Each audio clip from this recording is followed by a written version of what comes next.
বাংলাদেশের যে সংসদ এটার ভিতরে সুদখুর আছে নাকি নাই, মানে ছিল আর কি ছিল, এখন তো আর নাই, এখন তো কই আলাম।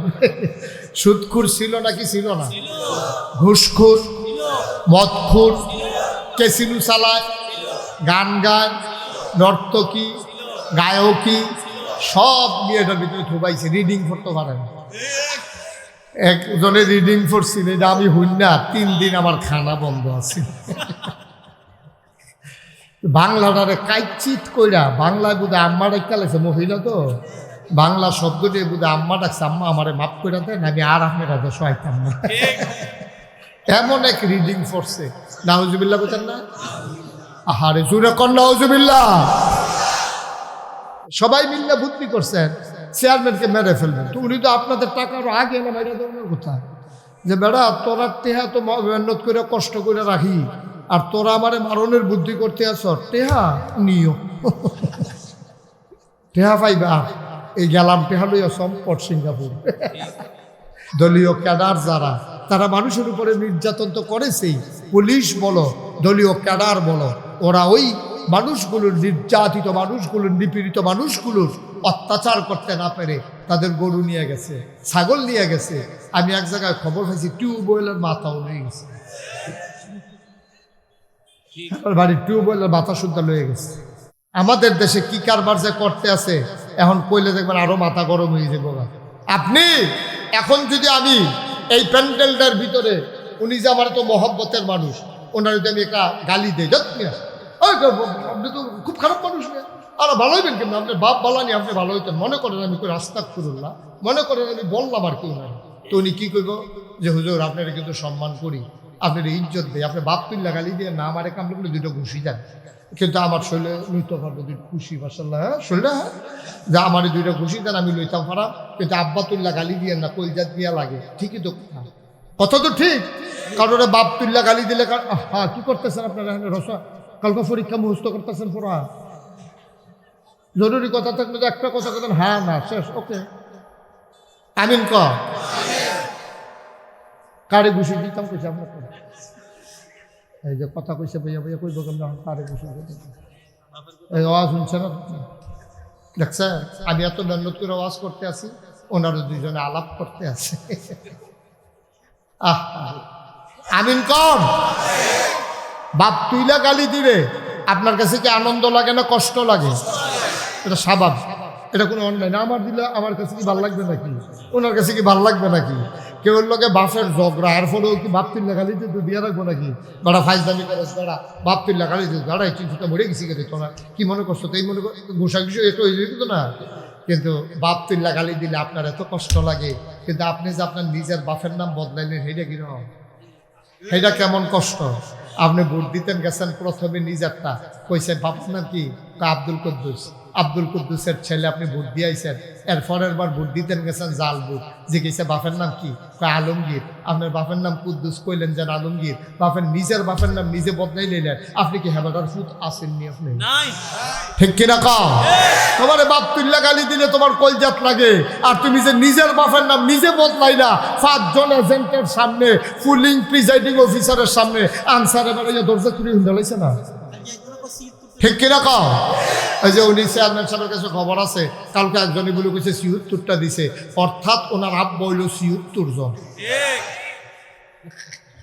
আমার এটাকে হাসির কি হইল, নাহলে বাপের নাম জিজ্ঞাসা না বারবার, যতবার জিজ্ঞাসা বদলাইয়া বদলাইয়া কইছে না, হ্যাঁ এটা কি যেমন তেমন মনে করছে, হাতে কি যেমন তেমন ফুট নাকি 76 জন আব্বার ফুট।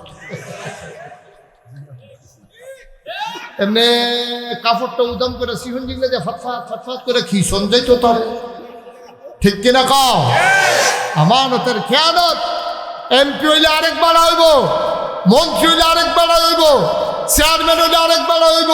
তুমি তোমার বাহার নাম বদলাইয়া ভোট দেওয়ার জন্য তোমার কে দিছে অধিকার? ঠিক কিনা বলো?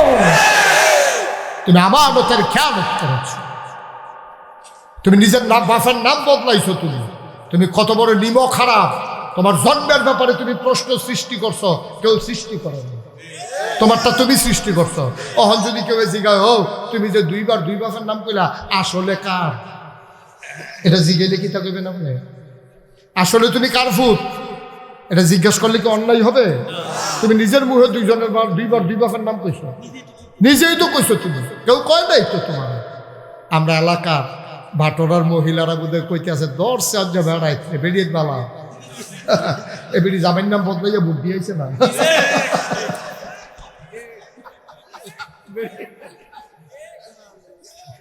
এবারে জামাইয়ের নাম বদলে ভোট দিয়েছে না, কুদ্দুচার বউ রৈশ্বর বউ তো ভোট দিয়ে পড়ছে। বউ হইল কুদ্দুচার, কই যাইছে রৈশ্বর বউ। আম্মা তুমি আর কুদ্দুচার বড় কাছে গিরস্তা, তুমি রৈশ্বর গড়ায় না যাইবা, তুমি তো কুদ্দুসের বউ আর নাই। তুমি সাক্ষী রেখা রশিদরে স্বামী স্বীকার করে আসছো ভোট কেন্দ্রে, তোমার 7 জন সাক্ষী আছে।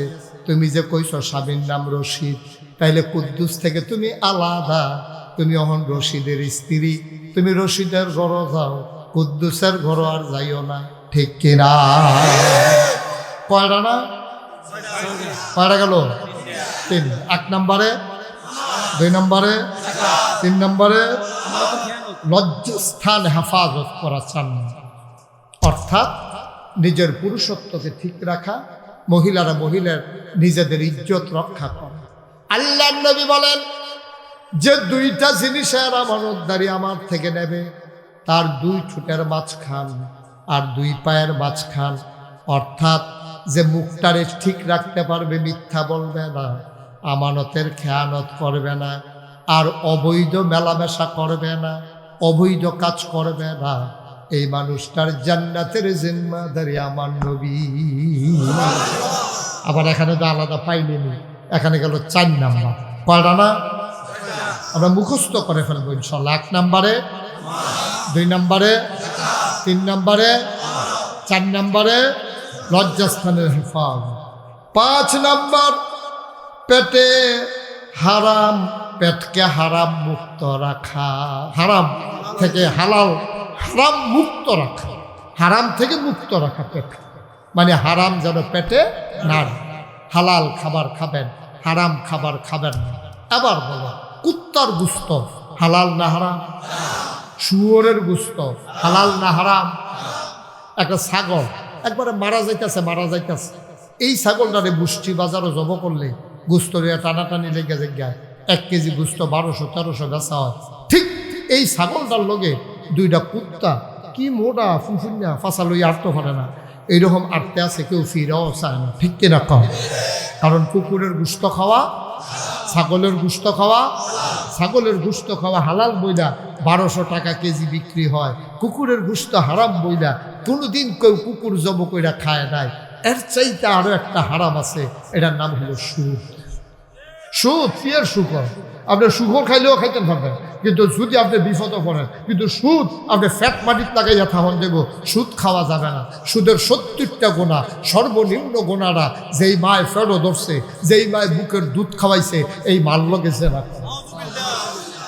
এই মার সাথে কি করা কথা হয় না, কি করা? তো মাল লগে জিনা কইরা আপনি সুদের 70 নাম্বার গোনা, এরপর 69টা আরো শুরু না আরো বড় 68, এমনি আইতে 1 নম্বরে আল্লাহ নবীকে, 1 নম্বরে আল্লাহ এবং তার নবীর বিরুদ্ধে যুদ্ধ ঘোষণা। আপনি কি করছেন? কি করছেন? আপনি হাসতে হাসতে সুদে টেহা লাগান, হাসতে হাসতে সুদে টাকা আনেন আপনার ছেলে বিদেশ পাঠানোর জন্য। ছেলে বিদেশ পাঠানো কি আপনার উপরে ফরজ? আপনি কেন এই সুদ খাইলেন? সুদ খাওয়া 70টা কবিরা করো, সর্বনিম্ন গোনাটা মাল লগে জিনা করো। আমি যদি এখন 1 কোটি টাকা আমার গাড়িতে করে না, চেয়ারম্যান সাহেবকে বলি, চেয়ারম্যান আপনার না চেয়ারম্যান বারবার যে কইতেছি পড়েনি ফাওকা, এই যে চেয়ারম্যান সাহেব, আমি যদি আইয়া কই যে চেয়ারম্যান সাহেব আমার গাড়িতে 1 কোটি টাকা আছে, এটাকে উদাহরণ চাইও, তোমরা নিয়ে আমার গাড়ির সামনে দেখে রইলাম 1 কোটি টাকা আমকো গাড়ি থাকবে, একটা উদাহরণ। আমি যদি কই চেয়ারম্যান সাহেব আমার গাড়িতে 1 কোটি টাকা আছে, আপনি ঘোষণা দেন যেই লোক মায়ের সাথে জিনা করতে পারবে আমি তাকে 1 কোটি টাকা দিয়ে দেব। উনি সারাদিন ঘুরা টুইরা আইয়া সেটা কইব, হুজুর নাই নাই, 1 কোটি টাকা নিয়েও কেউ তার মায়ের সাথে জেনা করতে রাজি হয় না। সত্যি কথা তো সত্য, কথা তো সত্য।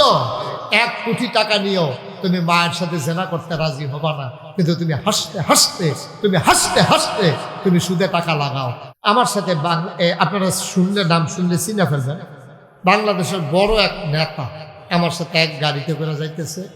তাই বললাম যে কি অবস্থা, শরীর কেমন? হুজুর আছি ভালো। তো আমার নিজেই কইতে আছে, হুজুর আমার যে স্ত্রী নামাজ পড়ে এক ওয়াক্ত পড়তে পারে না, সকালেরটা পড়ে না, 4 ওয়াক্ত ঠিক মতো পড়ে, আমি আবার 5 ওয়াক্ত পড়ি। আপনি আবার মনে করেন আমি 4 ওয়াক্ত, আমি কিন্তু 5 ওয়াক্ত পড়ি।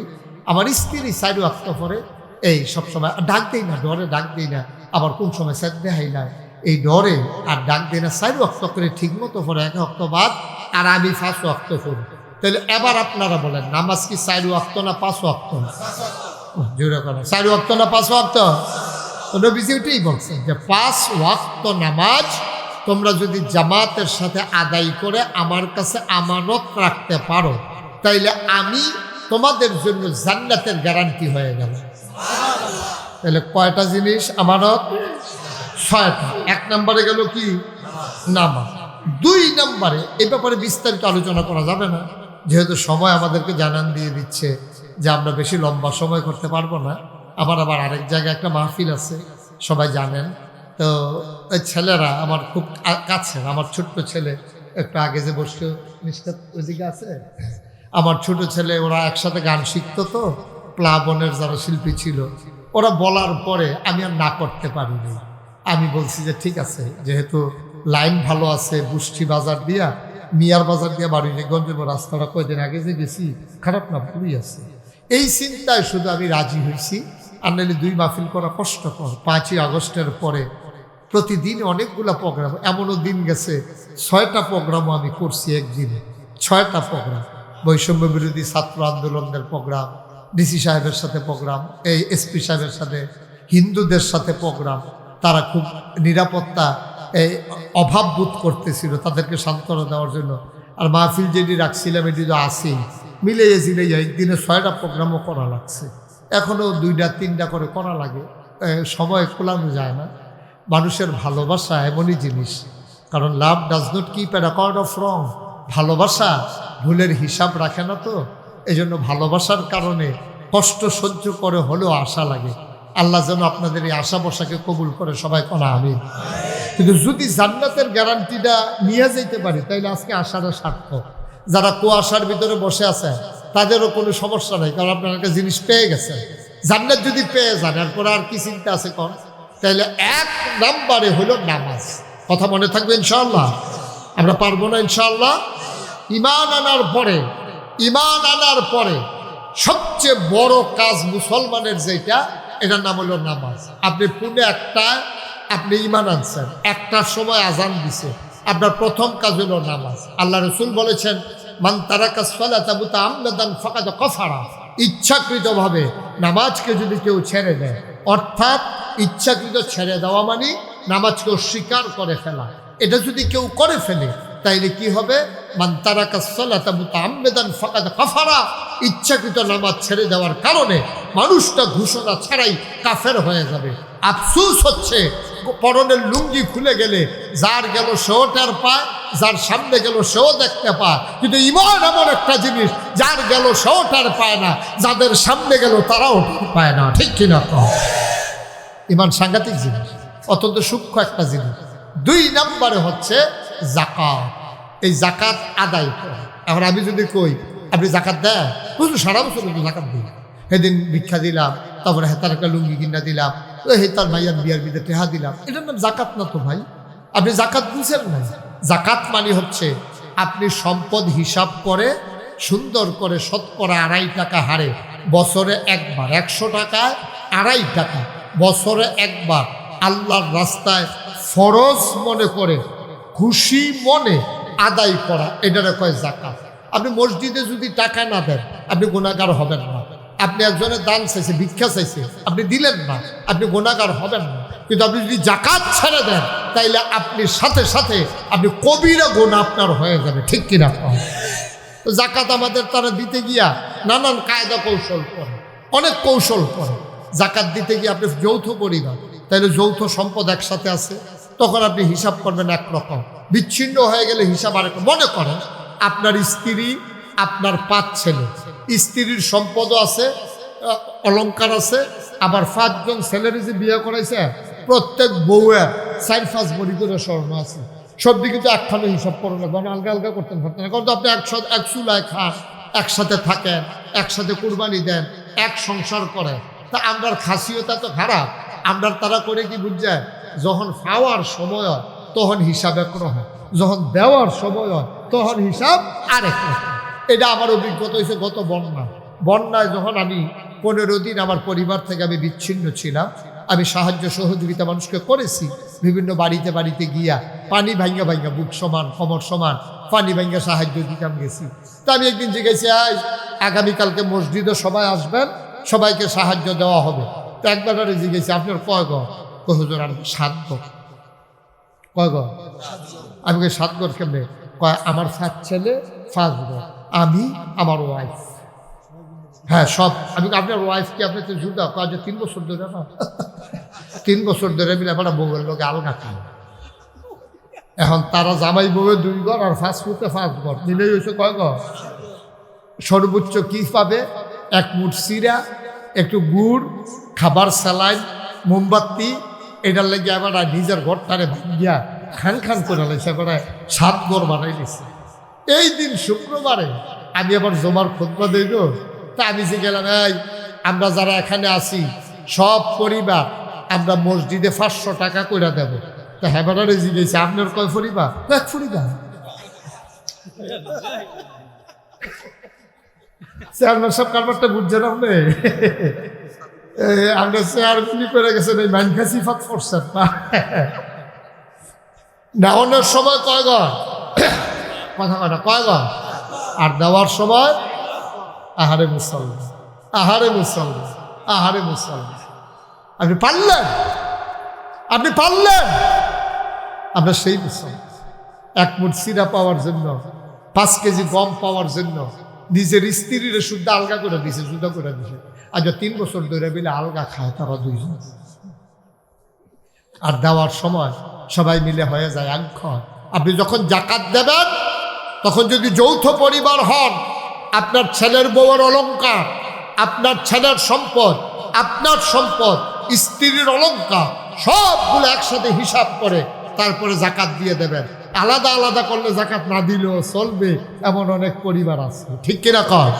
5 বড়ি, বউয়ের 1 বড়ি হয়েছে 6 বড়ি, স্বর্ণ হইতে 7 বড়ি, তো সব মিলেই হয়েছে 6 বড়ি। আবার তো বাচ্চা গেছে। কিন্তু এইরকম এই একখানে করতে গেলে দেখা যায় আবার অনেক সময় এই 8-10 বড়ি হয়ে যায়, কিন্তু আলাদা করতে গেলে 1 বড়ি 2 বড়ি করে ঘর পিছনে হয়ে যায়। এই জাকাত আদায় করে। তাইলে কয়টা জিনিস না আমানত? কথা কয় না, কয়টা? 1 নম্বরে গেল, 2 নম্বরে, 3 নম্বরে আমানতের খেয়ানত করা যাবে না। এই জায়গার সাংঘাতিক ফেস, মারাত্মক ফেসের ভিতরে পড়ে গেছে এই জায়গা। শুধু টাকা, আমি আপনাদের চেয়ারম্যান সাহেবের কাছে 5,000 টাকা রাখলাম, আমরা মনে করি এটাই আমানত না। আমানত অনেক প্রকার। আমি ওনারা কানে কানে একটা কথা বললাম, ভাই আপনি কারো কাছে বললেন না, আপনি আমার আপন ভাইয়ের মতো, মনের দুঃখে কারো কাছে বলতে পারি, আপনার কাছে বললাম, আপনি কিন্তু এটা কারো কাছে বললেন না। আমি যাওয়ার সাথে সাথে উনি চা স্টলে গিয়া সেটা কইতাছে, না করছে কইতাম না, কইও পারি না। বাংলাদেশের যে সংসদ, এটার ভিতরে সুদখুর আছে নাকি নাই? মানে ছিল আর কি, ছিল, এখন তো আর নাই, এখন তো কইয়ালাম। সুদখুর ছিল নাকি ছিল না? ঘুষখুর, মদখুর, কেসিনু চালায়, গান গায়, নর্তকী, গায়কী, সব নিয়ে এটার ভিতরে থুবাইছে। রিডিং করতে পারেন। একজনে রিডিং করছিল, এটা আমি হইন না, 3 দিন আমার খানা বন্ধ আছে। বাংলাটারে কাইচিত কইরা, বাংলায় বুধ আম্মা ডাক্তার লাগছে, মহিলা তো বাংলা শব্দ দিয়ে বুধ আম্মা ডাকছে, আম্মা আমারে মাফ করে দেন, আমি আর আপনার হাতে সহাইতাম না। এমন এক রিডিং করছে, নাউজুবিল্লাহ বলতেন না? আহারে জুড়ে কর নাউজুবিল্লাহ। মুসলমান, আল্লাহ তাবারক ওয়া তাআলা তিনি হলেন স্পিকার, মেম্বার অফ পার্লামেন্ট হলো সমস্ত ফেরেশতারা। তৎকালীন যে 1000 বছর আগে সংসদ ছিল, সংসদের নাম দারুন নাদওয়া, সেখানে স্পিকার হলেন Abu Jahl, member of parliament হলো আবুল আহাব, উতবা, সাইবা, মুগিরা, এমন কাফেরেরা। মুসলমান, সিদ্ধান্ত হলো নবীকে হত্যা করে ফেলা হবে। নবীর কানে জিবরাইল এসে কানে কানে খবর পৌঁছিয়ে দিলেন। নবীজিকে এসে ডাকলেন, আসসালাতু ওয়াসসালামু আলাইকা ইয়া রাসূলুল্লাহ, আসসালাতু ওয়াসসালামু আলাইকা ইয়া হাবিবাল্লাহ, আসসালাতু ওয়াসসালামু আলাইকা ইয়া শাফিআল মুজনুবিন, আসসালাতু ওয়াসসালামু আলাইকা ইয়া রাহমাতান লিল আলামিন। নবীজি ডেকে বললেন, জিবরাইল কেন ডেকেছো? কোরাক মত হয়ে গেছে, আপনাকে হত্যা করে ফেলবে কাফেররা। আল্লাহর নবী জানতে চাইলেন আল্লাহর পক্ষ থেকে ফয়সালা কি। আল্লাহ রাব্বুল আলামিন জিবরাইলের মাধ্যমে জানিয়ে দিলেন, আপনি মক্কা ছেড়ে চলে যাবেন মদিনায়। নবী মদিনার পথ রওনা করলেন। হযরত আলী রাদিয়াল্লাহু তাআলা আনহু ওনাকে ডেকে বললেন, আলী রে, বড় বিশ্বস্ত মনে করে, বড় ভালো মানুষ মনে করে, আমাকে আমানতদার মনে করে, আমাকে সাদেক বলে, আমাকে আল আমিন বলে। মক্কার কাফেররা আমার কাছে তাদের টাকা পয়সা, জমি জমার দলিল দস্তাবেজ সব কিছু তারা আমার কাছে আমানত রেখেছে। মায়েদের কানের দুল, নাকের ফুল, গলার মালা, হাতের মালা, আর ওই লোকদের টাকা পয়সা, দৌলত, আমার কাছে অনেক গোপন গোপন জিনিস ওরা আমানত রেখেছে। আমি তো চলে যাব মদিনায়, ওদের জ্বালায় আর থাকা গেল না। ওয়ালি সকালবেলা ওরা যদি উঠে দেখে আমি নাই, ওরা টেনশনে পড়ে যাবে, মাল সামানা গেল। আলী রে, ও আলী, তুই মালগুলা নিয়ে ঘুমাই থাক, যখন তোরে ডাকবে, যখন আসবে সবাই মিলে শুনবে, যখন নবী দুনিয়াত এই মক্কায় নাই, মুহাম্মদ মক্কা ছেড়ে চলে গেছেন, সব আমানতদাররা ছুটে আসবেন। আসার পরে যেন কেউ বলতে না পারে আমি টাকা মেরে দিয়েছি, কারো সম্পদ লুণ্ঠন করেছি, আমানু জমানু টাকা তাদের আমি নস্যাৎ করে দিয়েছি, আমানত খেয়ানত করে দিয়েছি, এই কথা যেন বলতে না পারে। আলী, তুমি ঘুমিয়ে থাকো চাদর মুড়ি দিয়ে, সকালবেলা আসলে নামে নামে আমানত গুলা তুমি ফেরত দিয়া দিও। মনে করেন আপনাদের গ্রামের মানুষ সবাই মিলে চেয়ারম্যান সাহেবের কাছে আমানত রাখছে, সবাই মিলে বুদ্ধি করছেন চেয়ারম্যানকে মেরে ফেলবেন, তো উনি তো আপনাদের টাকার আগে না মেরে দেওয়ার কথা, যে বেড়া তোরা টেহা তো মেহনত করে কষ্ট করে রাখি, আর তোরা আমারে মারণের বুদ্ধি করতে আস, টেহা নিও, টেহা পাইবা, এই গেলাম টেহা লইয়া সম্পদ সিঙ্গাপুর। তো টাকা দিয়ে তো উনি ভাইকে যাওয়ার কথা, উনি আরো আরেক লোকের কাছে দিয়া যায় যে এই টাকাগুলা আমারে মারিয়া ফেলবে, এই জন্য আমি চলে যাচ্ছি, কিন্তু এই সম্পদগুলা ওদের, এটা লুণ্ঠন করা ঠিক হবে না, তুমি রাখো, তুমি এগুলো জমা রাখো, যেন ওরা আসলে দিয়ে দিতে পারো। দেখেন কি আজব কারবার, নবীর ঘরে নবীর গায়ের চাদর গায়ে দিয়া আলী ঘুমাই আছে। আলীরে পরবর্তী সাহাবায়ে কেরাম জিজ্ঞেস করছে, আলী আপনি তো জানতেন ওরা আয়েশা নবীকে তালাশ করবে, জানতেন না? হ্যাঁ জানতাম।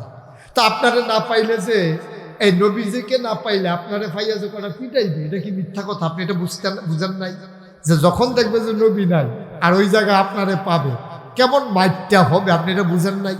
বাংলাদেশে দেখছেন না, মামলা করে যখন দেখছে যে আসামি পায় না, ওই ঘরের সম্পদ পর্যন্ত লুণ্ঠন করে নিয়ে গেছে, ঠিক কিনা বলেন?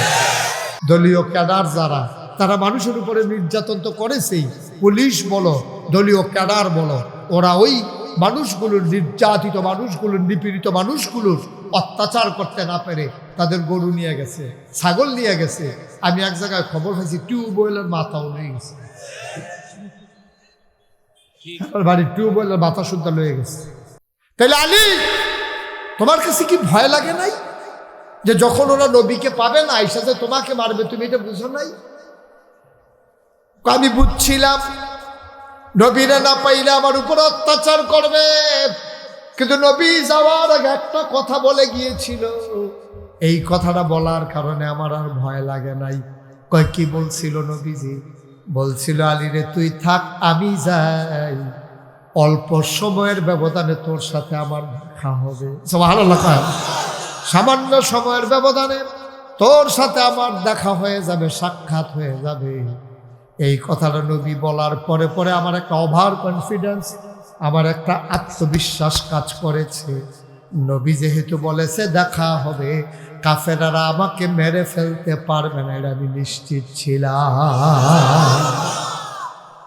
কি মানে না, তারা নবীজিরে মানছে, দেখছে কি বিশ্বাস। এই জায়গায় নবীজিকে আবু হুরায়রা থেকে হাদিস বর্ণিত, নবীজি বলছেন, এই দুনিয়ার মানুষ, এই মুসলমানেরা, তোমরা আমার কাছে 6টা জিনিস রাখো। কয়টা? এতক্ষণে চেয়ারম্যান সাহেবের আওয়াজটা ক্লিয়ার বাড়ছে। কয়টা রে? 6টা জিনিস তোমরা আমার কাছে আমানত রাখো, আমি তোমাদের জান্নাতের জামানত হয়ে গেলাম। সুবহানাল্লাহ বলবেন। কয়টা জিনিস রাখবা? আপনি ব্যাংকে লোন উঠাইতে গেলে জায়গায় দেওয়া লাগে, জায়গার দলিল দেওয়া লাগে, তারপরে ব্যাংক লোন দেয়। নবীজি বলছেন জান্নাতের গ্যারান্টি আমি। সুবহানাল্লাহ, সুবহানাল্লাহ। নবীজির মতো মানুষ গ্যারান্টি দিচ্ছে, আপনার আর কোনো কনফিউশন, আপনার কনফিউজড হওয়ার কোনো সুযোগ নাই তো। আপনাকে বলছেন তুমি 6টা জিনিস রাখো, আমি জান্নাতের গ্যারান্টি হয়ে যাবো। কোন নবী? যেই নবী জীবনে একটা মিথ্যা কথা বলেন নাই। কথা আরেকটা মনে পড়ছে, এটা কি কইলিটা? হ্যাঁ বললো বলে, হ্যাঁ আমিন কর। আহা জুড়ে এতগুলো লোক আমিন করলো, তো সানিয়া না শুদ্ধ সিরে যাওয়ানোর কথা আমি তো বুঝতেছি না, আওয়াজটা কি আছে। সবাই কোন আমিন। নবীজির আরেকটা কথা দেখেন, যেই দিন নবীজি মেরাজ থেকে আসতো, এই রজব মাসে, না এটা রজব চলতেছে না, এই রজব মাসে নবীজি মেরাজ থেকে আসার পরে নবীজি বৈশা রয়েছে কাবা করে হেলান দিয়ে। এমন সময় ইসলামের চরম পরম দুশ্মন নাম হইল আবু জেহেল। আবু জেহেল আইসা দেখে নবী বৈশা রয়েছে, আইসা বলতেছে মোহাম্মদ না সাইলাম, আর কি নাজিরা বাজার হুজুরে কি কয় না সাইলাম, মোহাম্মদ। নবীর নাম শুনলে কি পড়তে হয়?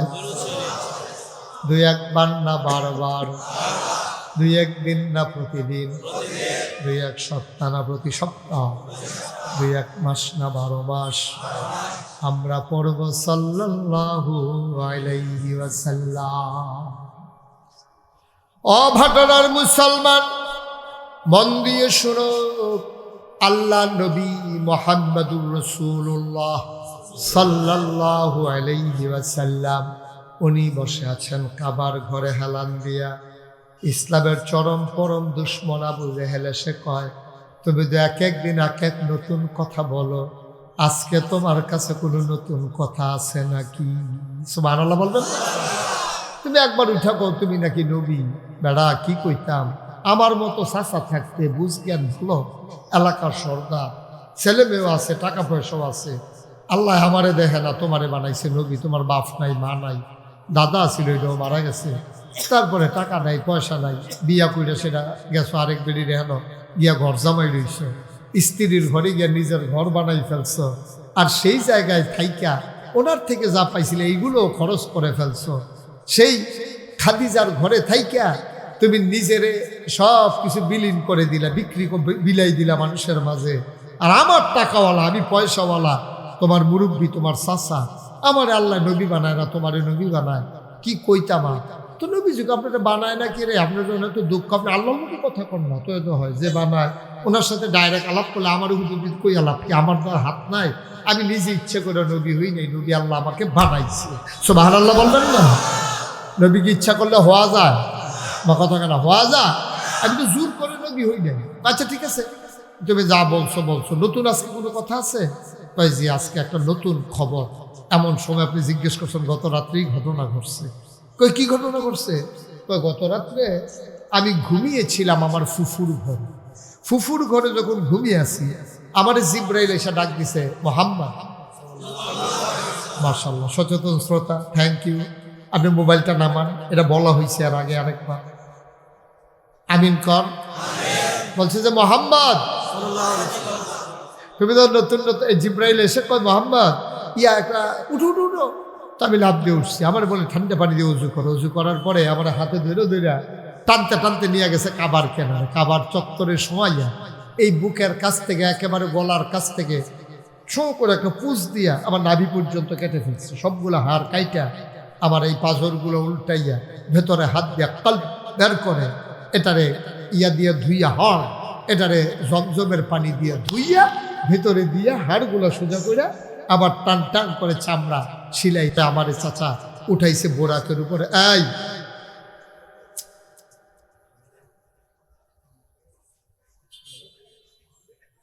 বসেন, ওকে, উনি একটু খালি জায়গা ছাড়া বইতে পারে না, ঠিক আছে। আমিন পর শ্বাস বন্ধ হইয়া সিফার ভিতরে তো আমার সেলাই করে উঠাইছে বোরাকের ভিতরে। চাষা বুড়াক তো চিন্তার না, এটা গাধার মতো, এটা তো আমার কিছু শক্ত করে ধরেন। আমি শক্ত করে ধরছি, সং করে টান দিয়া আমার নিয়ে গেছে মসজিদে আকসা। সুবহানাল্লাহ বলবেন। ওখানে চাষা অনেক ঘটনা ঘটছে, নবী রাসূলরা ছিল, এগুলো তো আপনি বিশ্বাস করেন না, তারপরেও বলতে আছি ঘটনা যেহেতু ঘটছে। ওইখানে নিয়ে আমি 2 রাকাত নামাজ পড়ে আমার উপরের দিকে ওঠানো শুরু করছে। 7 আসমান ভ্রমণ করে আল্লাহর সাথে সাক্ষাৎ করে তারপরে আবার ফিরার সময় জান্নাত জাহান্নাম দেখা তারপরে আইসা আল্লাহর খাস মেহরবানি চলে আসছি। এখন তুমি কই? এই যে আপনার সামনে বসে বসছি। এই ঘটনা কবে? গত রাত্রে। কি কইতে আমার? আচ্ছা ঠিক আছে, তুমি যখন কইছ তো এই এখন আমি 2-4 জন লোক ডাক দিয়ে আনবো, তুমি কি সবার সামনে যেই কথাটা আমারে বলছো হুবহু এই কথাটাকে আবার বলতে পারবো? না, বলার কি আছে, এটা সত্য ঘটনা, আপনি আনকারে আনবেন। তো আবু জেহেল গেছে সাফা পাহাড়ের কিনারে, যারা গেছে আমার বংশের লোক, আমার কর্মী যারা আছো সবাই দৌড়াই আসো। সবাই আসার পরে আয়সা দেখে নবীজি বসে রয়েছে। আবু জেহেল বলতেছে, মোহাম্মদ ওই যেই কথাটা আমার একটু আগে বলছি না, ওই কথাটা আবার একটু বলো তো, আবার একটু সময় রে বলো। সুবহানাল্লাহ বলবেন না? এখন নবীজি বলতে যাও চাচা, কথা তো হেঁটে এটা বারবার কোয়ার কি আছে, কথা তো হইলো ওই আমি হুবুরে করে শুয়ে রয়েছি, আমার ডাক দিয়ে তুললা ঠান্ডা পানিতে উঁচু করে কাবা করে কাছে এনে সিনা সাত করে তারপরে এই বুড়াকে করে ওই মসজিদে আকসাত নিয়ে হ্যান থেকে 7 আসমান আর গইও না, মসজিদে আকসা পর্যন্ত থাকো, এর উপরে গেলে আমরা তারা সহ্য করতে পারতো না, তুমি হ্যাঁ মেয়ে থাকো। মসজিদে আকসাত গিয়েছে, তারপরে তুমি আবার এখানে আইসো। এই শুনছো তো সব, তোমরা শুনছো? কয় জি ভাই সাহেব শুনছি। কয় তো ও যে কইলো মসজিদে আকসাত গত রাইতে গেছে, এখন আমরা সামনে বসে রয়েছে, তোমরার ভিতরে মসজিদে আকসাত গেছো কে? দাঁড়াও। একজনে দাঁড়ায় কয় গতকালকে আমি আসছি, গতকালকে আমি আসছি মসজিদে আকসা থেকে। কয় তোমার যাইতে কয়দিন লাগছে? কয় 30 দিন। কয় আসতে লাগছে কয়দিন? কয় 30 দিন। তো যাইতে লাগে 30 দিন, আইতে লাগে 30 দিন। আর মোহাম্মদে কয় রাত্রে গেছে, ফজরের আগে বিলে আইয়া বড় হত্যা রয়েছে, আর ওখানে আমরা সামনে বইয়া বইয়া কথা কইতে আছে। কিরকম বুঝলা? আমি যে কই পাগল, তোমরা তো কথা শুনো না। পাগল কি গাছ ধরে? এটা কি যেমন তেমন পাগল মনে করছো? তো যারা কাফের দুশ্মন ছিল তারা কয় যে আমরা আপনি পাগল কোন, আমরা কি উনারে ভালো কই? আমরাও তো পাগল কই, আমরা কি উনার পক্ষের লোক নাকি? আপনি আমরারে বুঝাইতেছেন কি লেগে? আমরা তো এমনি বুঝা রয়েছি, আমরা তো এবার আর ইসলামও মানি না, আল্লাহও মানি না, এবার আরও নবী মানি না। এবার আর নিয়ে বেশি পাগল হয়েছে আবু বকর সিদ্দিক। সুবহানাল্লাহ না? এই মুহূর্তে ওনারে যদি ঘটনাটা শোনানো যায় তাইলে আবু বকর সিদ্দিক রে এই ওনার ধর্মের থেকে শোনাইতে 1 সেকেন্ডও লাগবে না, কারণ এটা পাগলেও বিশ্বাস করবে না যে 60 দিনের রাস্তা কয়েক ঘন্টার ভিতরে আসা যাওয়া শেষ হয়ে গেছে। এরপরে 7 আসমান তো কইছিল, এটি আমরা শুনিয়ে না, এটি দরকারে নাই। যার আবু বকর সিদ্দিক, একজনকে আবু বকর সিদ্দিককে ডাক দিয়ে নিয়ে আসো। দৌড়াই একজনে গিয়া কইছে, সিদ্দিক কইসা আবু বকর ভাইসা আপনারা জাহেল ভাইসা বেড়া হয়। তো কইছে পরে দৌড়াই আসছে, আইসা দেখে নবীজি বসে আছে চুপ মেরে, আর সব কাফেরারা সামনে। আবু বকর সিদ্দিক ঢুইকেই নবীজিরে সালাম দিছে, আসসালাতু আসসালামু আলাইকা ইয়া রাসূলুল্লাহ। নবীজি বললেন ওয়া আলাইকুমুস সালাম ওয়া রাহমাতুল্লাহ। সুবহানাল্লাহ বলবেন না? আবু বকর সিদ্দিক দেখাই ডাক দেয়া কয়, ও নবী আমার, ইয়া রাসূলুল্লাহ, ইয়া হাবিবাল্লাহ, গত রাত্রে আপনি কইছিলেন। সুবহানাল্লাহ। আসার পরে কিন্তু এই পর্যন্ত দেখা নাই আবু বকর সিদ্দিকের সাথে, এটা কাফেরেরাও জানতো। আবু বকর সিদ্দিক এখনো শোনার সুযোগ পায় না এই ঘটনা। যখন নবীজিকে একা একা দেখা বসা দেখলেন, তখন আবু বকর সিদ্দিক ঢুইকেই কয়, গত রাত্রে আপনি কইছিলেন। এবার কাফের একজন আরেকজনের দিকে চায়, কই কিরে ঘটনা কি? আনছিলাম বিস্ফোরণের লেগে আরো শক্ত উঠে আছে, আনছিলাম কথা কইয়া শোনা এখন দেহে নিজেই সাক্ষী হয়ে গেছে। নবীজিকে আমি ছিলাম না, আবু বকরকে আপনি কইছিলেন। তাইলে বুঝে গেল আবু বকর খুঁজা পায় নাই, তো নবীর কথার সাথে আবু বকরের সাক্ষী তো মিল আছে। এটা তো ঘটনার উল্টা না ঘটনা, দিয়ে আইনটা ধরো ফুকটো এনে হয়েছে দেখা যায়, ঘটনা তো খারাপ। নবীজি ডাক দেখো আবু বকর রে, আবু বকর তুমি কি গত রাত্রে আমারে তালাশ করছিলাম? যেই যেই ঘরগুলাতে আপনি থাকেন সবগুলাতে আপনারে তালাশ করছি গো নবী, আমি কোথাও আপনারে পাই নাই, আমি অস্থির হয়ে গেছি, আমি সারা রাত ঘুমাইতে পারি না, আমার ভয় ঢুকে গেছিল, না জানি আপনার কোনো ক্ষতি টুতি কাফেররা করে ফেলছে নাকি, আপনি ছিলেন কই? এখন কাফের একজন আর একজনের দিকে তাকায়। আবার আবু জেহেল ডাক দেয়া কইছিল মোহাম্মদ বলো, নবীজিকে আমি বলবো না আপনি বলেন। আবার আবু জেহেল ডাক দেয়া কয় শোনো শোনো শোনো আবু বকর, তোমার বুদ্ধি শুদ্ধি আছে, তোমার আকল জ্ঞান আছে আবু বকর, তুমি ব্যবসা করা মানুষ, তুমি যুগ বিয়োগ বুঝো, হিসাব নিকাশ বুঝো, তুমি কি কোনোদিন ফিলিস্তিন গিয়েছিলে? আবু বকর বলে জি আমিও গেছিলাম। কয় যাইতে লাগে কয়দিন? কয় নর্মালি গেলেও 30 দিন। কয় আসতে কয়দিন? কয় 30 দিন। কয় মোহাম্মদ কি বলছে শুনছো নাকি? কয় আমি তো আসলাম, এখন শুনবো কেমনে? কয় শুনো শুনো শোনো, মোহাম্মদ কয় সে নাকি গত রাত্রে গেছে, এখন নাকি আমাদের সামনে বৈশা রইছে। আবু বকর সিদ্দিক ডাক দেয়া কয় এটা কি নবী বলছেন আপনি বানাইয়া বানাইয়া বলেন? আবার আবু জেহেল ডাক দেয়া কয় নাইলে জিজ্ঞেস করো তোমার নবীকে। কয় আমি জিজ্ঞেস করবো না, শুধু আপনি বলেন যে আপনি নবী এটা বলছে কিনা। কয় হ্যাঁ আমরা সবাই সাক্ষী, নবী এই কথা বলছে। আবু বকর সিদ্দিক ডাক দেয়া কয় নবী যদি এই কথা মহিলা থাকে কোনো সন্দেহ নাই, সত্যি বলেছে।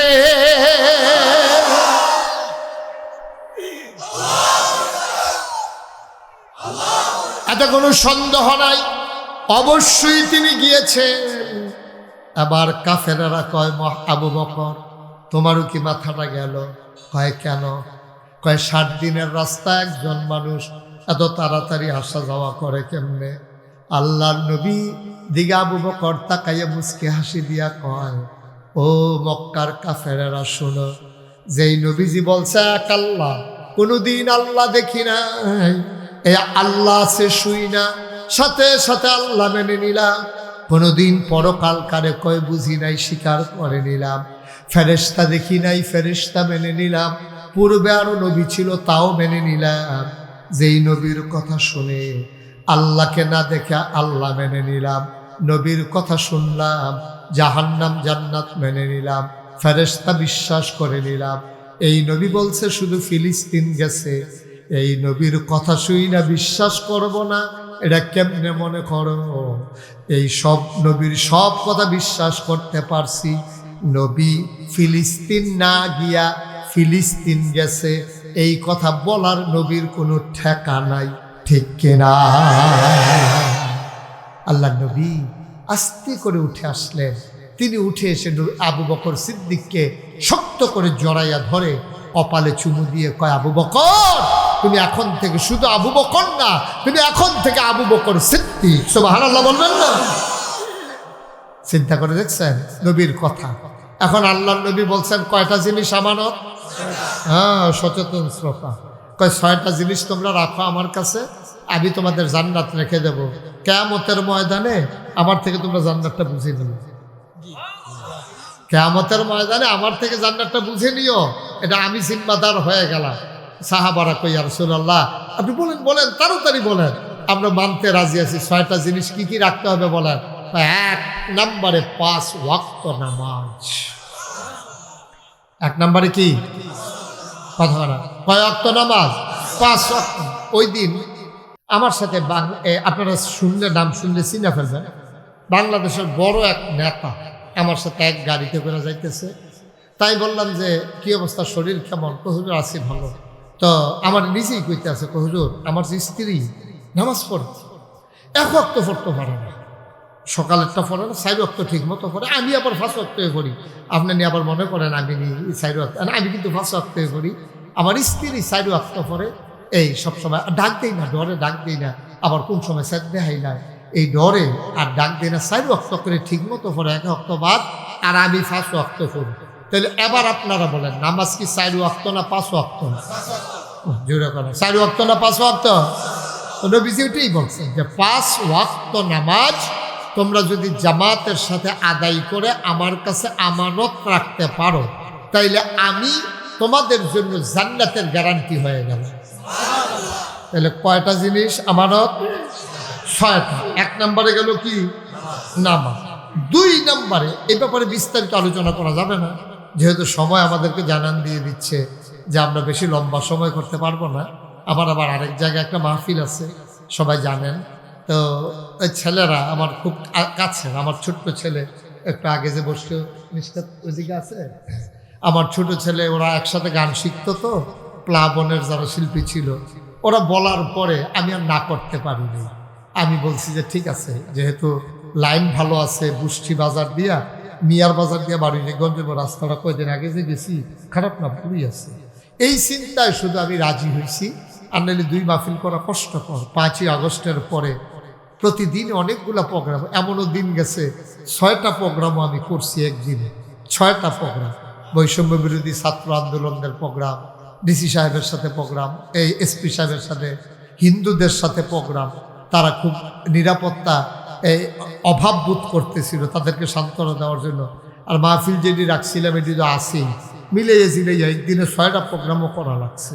এখনও 2টা 3টা করে করা লাগে, সময় কোলানো যায় না। মানুষের ভালোবাসা এমনই জিনিস, কারণ লাভ does not keep A record of রং। ভালোবাসা ভুলের হিসাব রাখে না। তো এই জন্য ভালোবাসার কারণে কষ্ট সহ্য করে হলেও আশা লাগে। আল্লাহ যেন আপনাদের এই আশা বসাকে কবুল করে, সবাই কোনা আমিন। কিন্তু যদি জান্নাতের গ্যারান্টিটা নিয়ে যেতে পারি, তাইলে আজকে আশাটা সার্থক। যারা কুয়াশার ভিতরে বসে আছে তাদেরও কোনো সমস্যা নেই, কারণ আপনার একটা জিনিস পেয়ে গেছে। জান্নাত যদি পেয়ে যান, এরপরে আর কি চিন্তা আছে কোন? তাইলে 1 নম্বরে হলো নামাজ। কথা মনে থাকবে ইনশাআল্লাহ? আমরা পারবো না ইনশাআল্লাহ? ঈমান আনার পরে সবচেয়ে বড় কাজ মুসলমানের যেটা, এটার নাম হলো নামাজ। আপনি পুনে আপনি ঈমান আনছেন, 1টার সময় আজান দিছে, আপনার প্রথম কাজ হলো নামাজ। আল্লাহ রসুল বলেছেন, মান তারাকা সালাতা মুতাআম্মিদান ফাকাদ কাফারা। ইচ্ছাকৃতভাবে নামাজকে যদি কেউ ছেড়ে দেয়, অর্থাৎ ইচ্ছাকৃত ছেড়ে দেওয়া মানে নামাজকে অস্বীকার করে ফেলা, এটা যদি কেউ করে ফেলে, তাইলে কি হবে?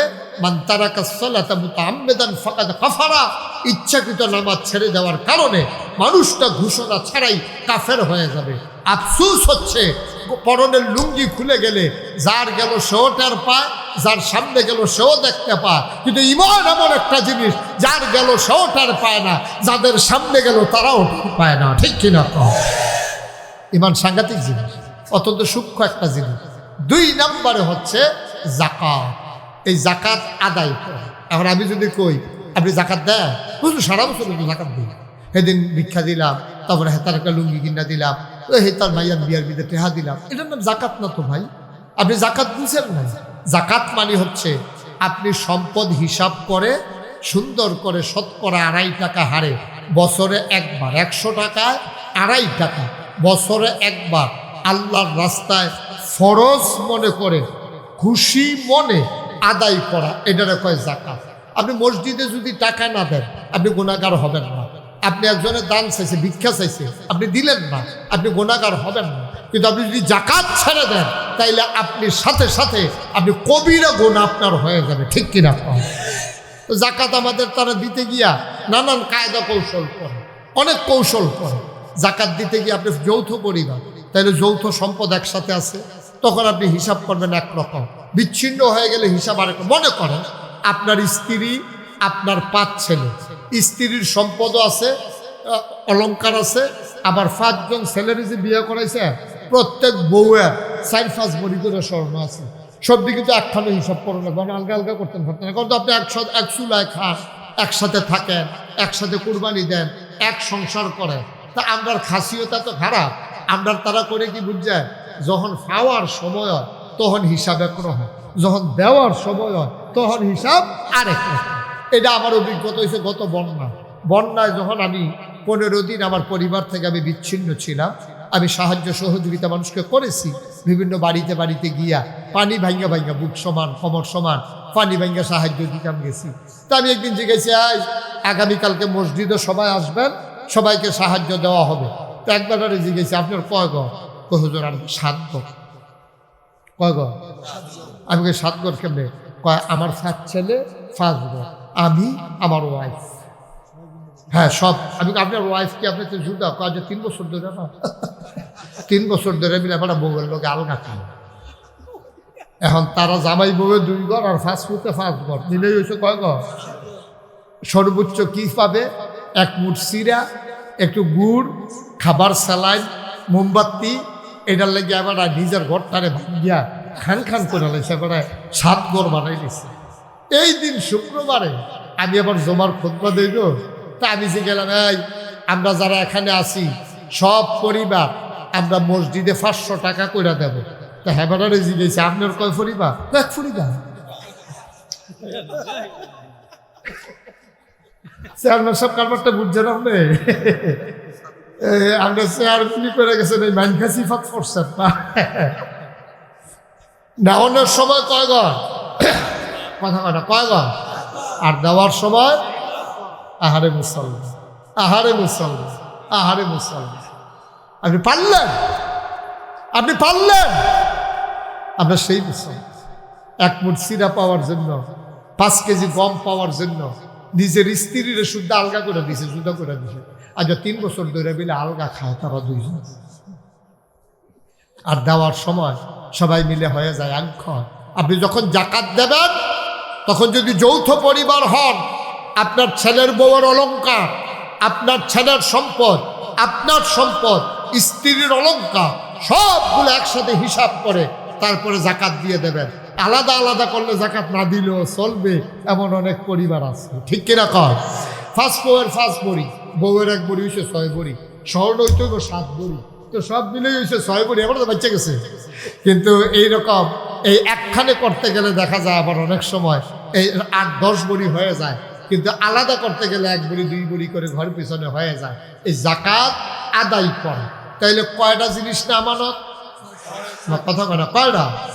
1 নম্বরে গেল, 2 নম্বরে, 3 নম্বরে আমানতের খেয়ানত করা যাবে না। এই জায়গার মধ্যে সাংঘাতিক ফেস, মারাত্মক ফেসের ভিতরে পড়ে গেছে এই জায়গা। শুধু টাকা, আমি আপনাদের চেয়ারম্যান সাহেবের কাছে 5,000 টাকা রাখলাম, আমরা মনে করি এটাই আমানত না। আমানত অনেক কথা। আমি ওনারা কানে কানে একটা কথা বললাম, ভাই আপনি কারো কাছে বললেন না, আপনি আমার আপন ভাইয়ের মতো, মনের দুঃখে কারো কাছে বলতে পারি, আপনার কাছে বললাম, আপনি কিন্তু এটা কারো কাছে বললেন না। আমি যাওয়ার সাথে সাথে উনি চা স্টলে গিয়া সেটা কইতাছে, না করছে কইতাম না, কইও পারি না। এটাকে আমানত হয়েছে না আমানতের খেয়ানত হয়েছে? মুসলমান, আপনার জীবনটাও আরেকজনের মুসলমানের কাছে আমানত। আপনার সম্পদ আমানত, আপনার টাকা আমানত, আপনার গোপন কথা আমানত, আপনার ভোট এটা যারে দিছেন তার কাছে আমানত, ঠিক কিনা? আপনি যিনি দেবেন আল্লাহর পক্ষ থেকে আপনার কাছে আমানত, আর আপনি যাকে দেবেন আপনার পক্ষ থেকে তার কাছে আমানত। আমি বোধহয় বুঝাইতে পারি নাই। আল্লাহর পক্ষ থেকে ভোটটা আপনার কাছে আমানত। আপনি টাকা খাইয়া কাউকে ভোট দিলে আপনি আমানতের খেয়ানত করলেন। আপনি মনে করেন 5 জন লোক এই উপজেলায় চেয়ারম্যানিতে দাঁড়াইছে, আপনি জানেন সে অযোগ্য, আপনি জানেন সে চুর, আপনি জানেন সে ডাকাত, তারপরেও তারে ভোট দিছেন। কইছে যে আপনি তারে যাই না শুনে কেমনে ভোট দিলেন? আমরা গ্রামের মানুষ, একটা টান আছে, গ্রামের টানে ভোট দেওয়া যাবে না, রক্তের টানে ভোট দেওয়া যাবে না, এলাকার টানে ভোট দেওয়া যাবে না, দলের টানেও ভোট দেওয়া যাবে না। ভোট দিতে হবে আমানতদারির সাথে সৎ এবং যোগ্য মানুষটাকে, ঠিক কিনা? আপনার আপন ভাই অসৎ, আপনার আপন ভাই অসৎ, আপনি তাকে ভোট দিলে আমানতের খেয়ানত করলেন। আপনার গ্রামের প্রার্থী, আপনি যদি মনে করেন আমরা গ্রামের, তারা যদি গ্রামের মানুষটারে ভোট না দেয় এটা কেমন দেখা যায়, এটা তো নিমক হারামি হয়। আপনার কে বলছে এটা নিমক হারামি হয়? আপনি জানেন গ্রামের মানুষটা খারাপ, আপনি কেন তাকে ভোট দেবেন? আপনি আমানতের খেয়ানত করলেন। আবার হিসাব মিলাই যায়, মনে করেন আপনি জানেন সে চুর, চুর জানার পরও গ্রামের মানুষ মনে করে তারে ভোট দিচ্ছেন। এবার আপনাদের বিবেকের কাছে আমার প্রশ্ন, এই মানুষটা যদি ক্ষমতা গিয়া পাস করার পরে গম চুরি কইরা 500 গোনা হয়, আপনি কিছু গোনা পাইবেন না, কিছু পাইবেন না, পুরাপুরি সমান সমান পাইবেন। হ্যাঁ বাড়ায় 500 পাইলে আপনিও 500 ব্যাগ লইয়াও যাওয়ার লাগতো না, লাইনেও খেলার লাগতো না। ওটু আপনার বাইক দেখবেন 500 গোনা ইয়া হাজির হইয়া বইয়া গেছে। কারণ আপনি ভোট দেওয়াতে তিনি চেয়ারম্যান হয়েছে, তিনি চেয়ারম্যান হওয়াতে গম চুরির সুযোগ পাইছে, গম চুরির কারণে ওনার 500 গোনা হয়েছে। মনে হইল যেন আপনি গম চুরি করে গোনা কামাই করলেন, মাছ দরুন্যার যেই বাঘ দুলারা হুন্যারও নেই। আপনি ঠিক কইতেন না? ঠিক ঠিক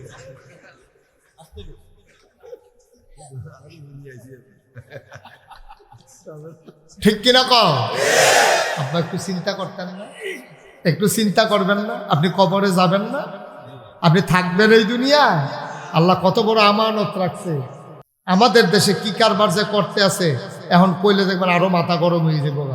আপনি এখন যদি আমি এই প্যান্ডেলটার ভিতরে, উনি যে আমার তো মহব্বতের মানুষ, ওনার যদি আমি একটা গালি দিই, আপনি তো খুব খারাপ মানুষ না, আর ভালো হইবেন কেন? আপনার বাপ বালানি, আপনি ভালো হইতেন। মনে করেন আমি করে আস্তাগফিরুল্লাহ, মনে করেন আমি বললাম আর কি ওনার, তো উনি কি করবো যে হুজুর আপনারা কিন্তু সম্মান করি, আপনার ইজ্জত দেয়, আপনি বাপ তুল্লা গালি দিয়ে না আমার কামড়ে বলে দুটো ঘুষি দেন, কিন্তু আমার শরীরে লইতে পারবো দুই খুশি মাসাল্লাহ, হ্যাঁ শরীরে, হ্যাঁ যা আমার দুইটা ঘুষি দেন আমি লইতাম পারাম, কিন্তু আব্বা তুল্লা গালি দিয়ে না, কলজাত দিয়া লাগে। ঠিকই তো কথা তো ঠিক। কারণ বাপ তুল্লা গালি দিলে, হ্যাঁ কি করতেছেন আপনারা রসা কালকে পরীক্ষা মুহূর্ত করতেছেন পড়া, জরুরি কথা থাকলে যে একটা কথা কথা হ্যাঁ না শেষ, ওকে আমিন ক কারে ঘুষি দিতাম কইছে আপনাকে, এই যে কথা কইছে ভাইয়া ভাইয়া কইব কেমন কারে ঘুষি দিতাম, এই আওয়াজ শুনছে না? দেখছেন আমি এত মেহনত করে আওয়াজ করতে আছি, ওনারও দুইজনে আলাপ করতে আছে। আমিন কম। বাপ তুইলা গালি দিলে আপনার কাছে কি আনন্দ লাগে না কষ্ট লাগে? এটা স্বাভাবিক, এটা কোনো অন্যায় না। আমার দিলে আমার কাছে কি ভালো লাগবে নাকি? ওনার কাছে কি ভালো লাগবে নাকি? কেউ লোকে বাপের ঝগড়া, এর ফলেও কি বাপ তুল্লা গালি দিতে দিয়ে রাখবো নাকি? বেড়া ফাইজদামি করে বেড়া বাপ তুল্লা গালি দিতে, বেড়া এই চিন্তা মরে গেছি কে তোমরা কি মনে করছো? তো এই মনে কর ঘুষা ঘুষি একটু হয়ে যেত না, কিন্তু বাপ তুল্লা গালি দিলে আপনার এত কষ্ট লাগে, কিন্তু আপনি যে আপনার নিজের বাপের নাম বদলাইলেন, সেইটা কিরকম? সেইটা কেমন কষ্ট? আপনি ভোট দিতেন গেছেন, প্রথমে নিজেরটা কইছেন বাপের নাম কি? আব্দুল কুদ্দুস। আব্দুল কুদ্দুসের ছেলে আপনি ভোট দিয়েছেন, এর পরের বার ভোট দিতেন গেছেন জাল ভোট, যে গেছে বাপের নাম কি?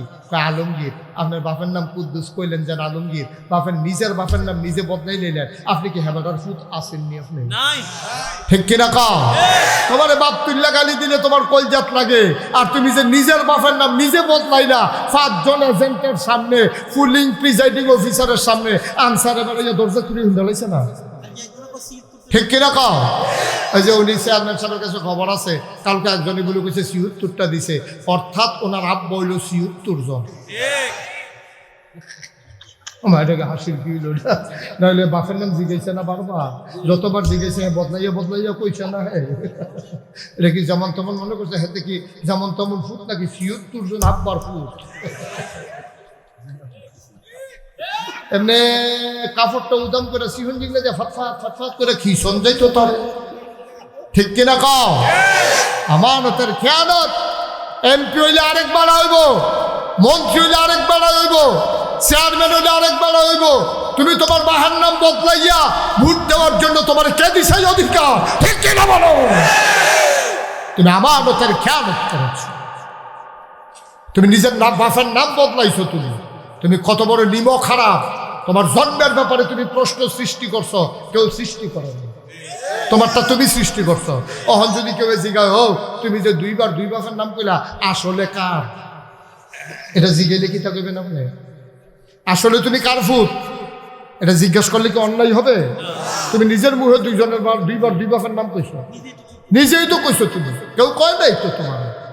আমরা এলাকার ভাটোরার মহিলারা বোধহয় কইতে আছে, 10 রাজ্য বেড়াইছে বেরিয়ে বালা, এ বেরি জামাইয়ের নাম বদলাইয়া ভোট দিয়েছে না।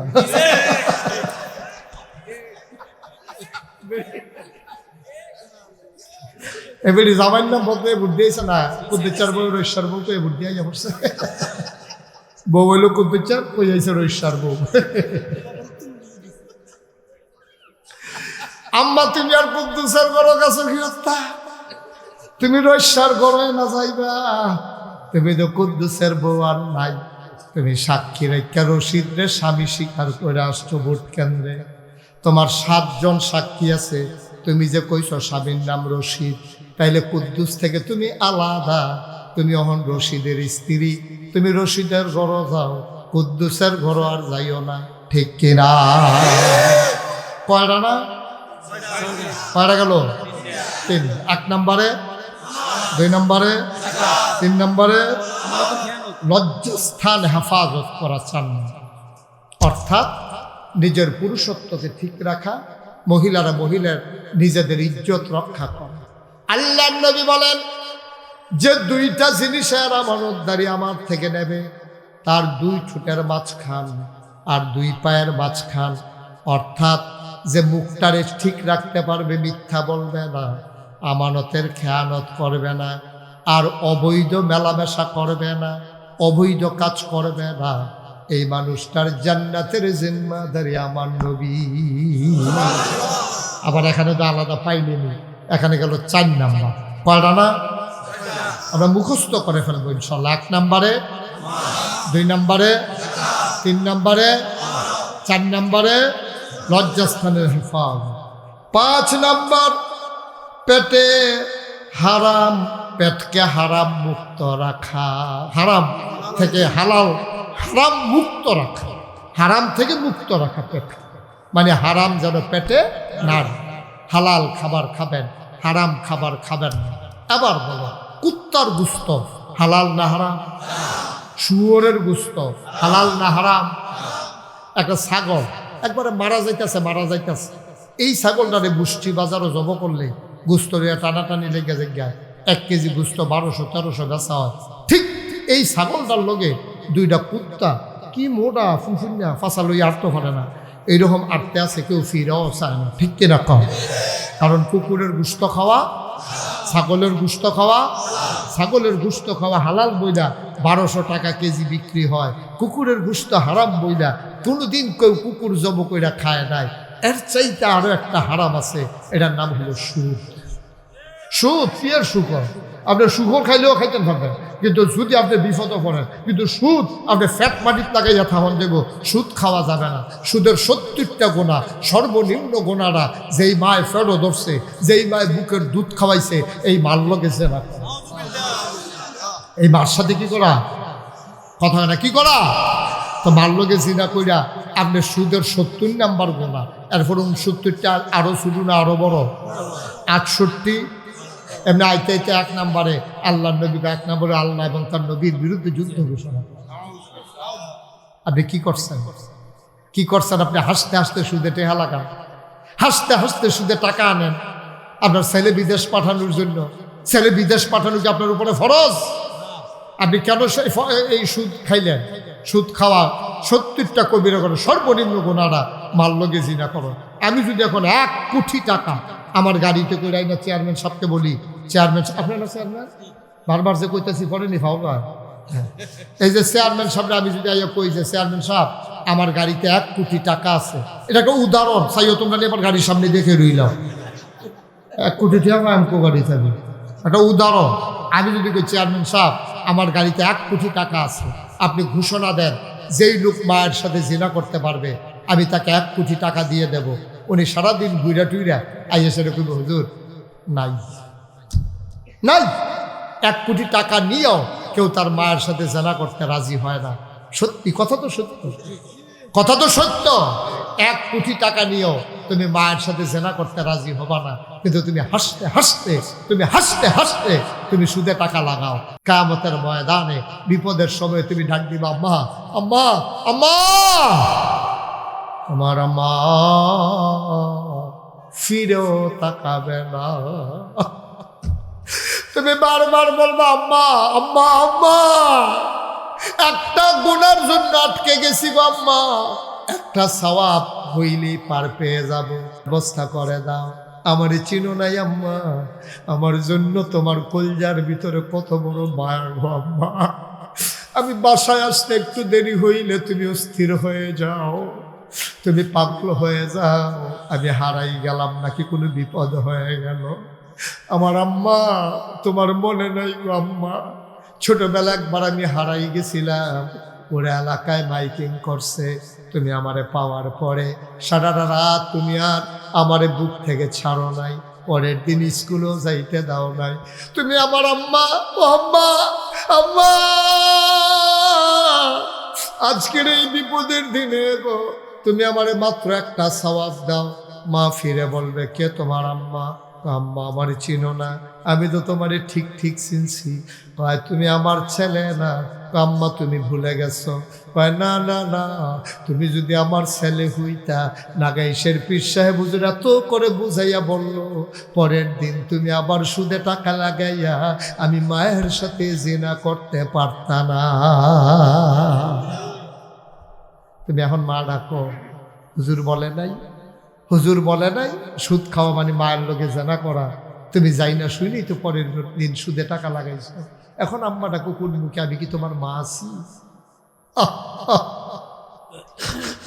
ভাটরার মুসলমান, মুশতাক ফৈজি যদি কোনোদিন তোমাদের কাছে না আসে, যদি কোনোদিন আর তোমাদেরকে না ডাকে, মনে রাখবা আমি এসেছিলাম, মনে রাখবা কথা কয়টা বলে গেলাম, আমল কইরা চইল। 6 নম্বরে যে জিনিসটা, ওটা হলো জবানের হেফাজত। কথায় কথায় মানুষকে গালাগালি করা যাবে না, জবানের কথা দিয়ে কাউকে কষ্ট দেওয়া যাবে না। এই জবান দিয়েছেন আল্লাহ, এই জবান আল্লাহ ছাড়া আর কারো পথে ব্যবহার করা যাবে না, ঠিক কিনা? এই জবান দিয়ে যদি স্লোগান দিতে হয়, স্লোগান হবে আমার আল্লাহর পক্ষে, ঠিক কিনা?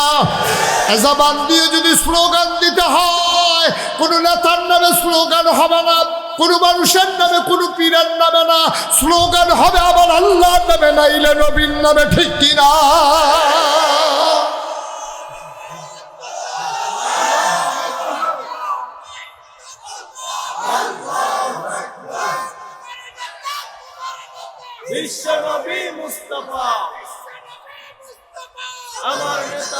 বন্ধুরা আমার, ভাইরা আমার, তাইলে 6টা জিনিস আমরা পেয়ে গেলাম। কঠিন কিছু না ভাই, 6টা জিনিস যদি তুমি আমানত রাখতে পারো নবীজির কাছে, নবীজি কয় আমি জামানত নিয়ে নিলাম তোমার জান্নাতের। ও ভাটরার মানুষ, জাহান্নামে গিয়া থাকতে পারবা না। কারেন্ট চলে গেছে, মোম খুঁজতেছো ধরানোর জন্য, হঠাৎ করে এক ফোঁটা গোলাম তোমার আঙ্গুলের উপরে পড়ে গেছে, তুমি ওমা বলে চিৎকার করে ফেলেছ। তুমি ওই মোমটারে সহ্য করতে পারো নাই। দুনিয়ার আগুনটারে জাল দিতে দিতে দিতে দিতে 70 গুণ বেশি উত্তাপ সৃষ্টি করা হয়েছে দুনিয়ার এই আগুনের মাঝে। ওই আগুন তোমার জন্য অপেক্ষা করতেছে। ভাই, ও ভাই, মুশতাক ফৈজি তোমাদের শত্রু না, এর চাইতে কাছের মানুষ তোমরা পাবা না। আমি তোমাদের মানুষ, তোমরা আমার মানুষ। অনুরোধ করে বলে যাই, এই 6টা জিনিস ঠিক রাখো। 1 নাম্বার,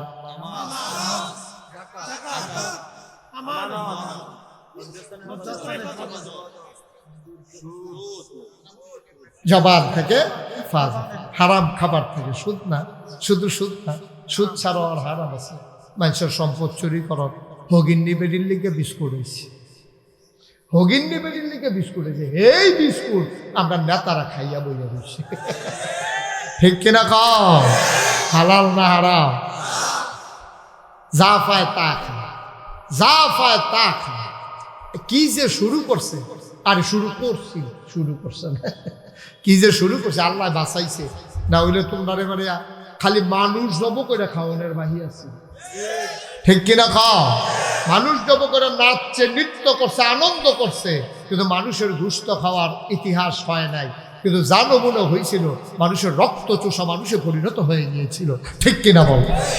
হারাম, হারাম। কয় টাকা লাগে একজন মানুষ বাঁচতে? কয় টাকা লাগে চলতে? কয় টাকা লাগে? এই 6টা জিনিস তুমি হেফাজত করে রাখো, তুমি ঠিক করে রাখো। আজকে ওয়াদা করো, তোমার জান্নাতের জিম্মাদারি আমার নবীজি নিয়ে গেছেন। সুবহানাল্লাহ বলবেন না? মুসলমান, 34 বছর মুশতাক ফৈজি মাহফিল করে, মাহফিলে কদম দিলে মাহফিলের ওজন বুঝি। এমন দক্ষিণ কুমিল্লার মানুষ, তারা ধর্মভীরু মানুষ। উত্তর কুমিল্লার চাইতে দক্ষিণ কুমিল্লার মানুষ ইসলাম মানে বেশি। এখন এখানে বাড়ির সামনে দিয়া পর্দার ব্যবস্থা আছে, বাউন্ডারি আছে।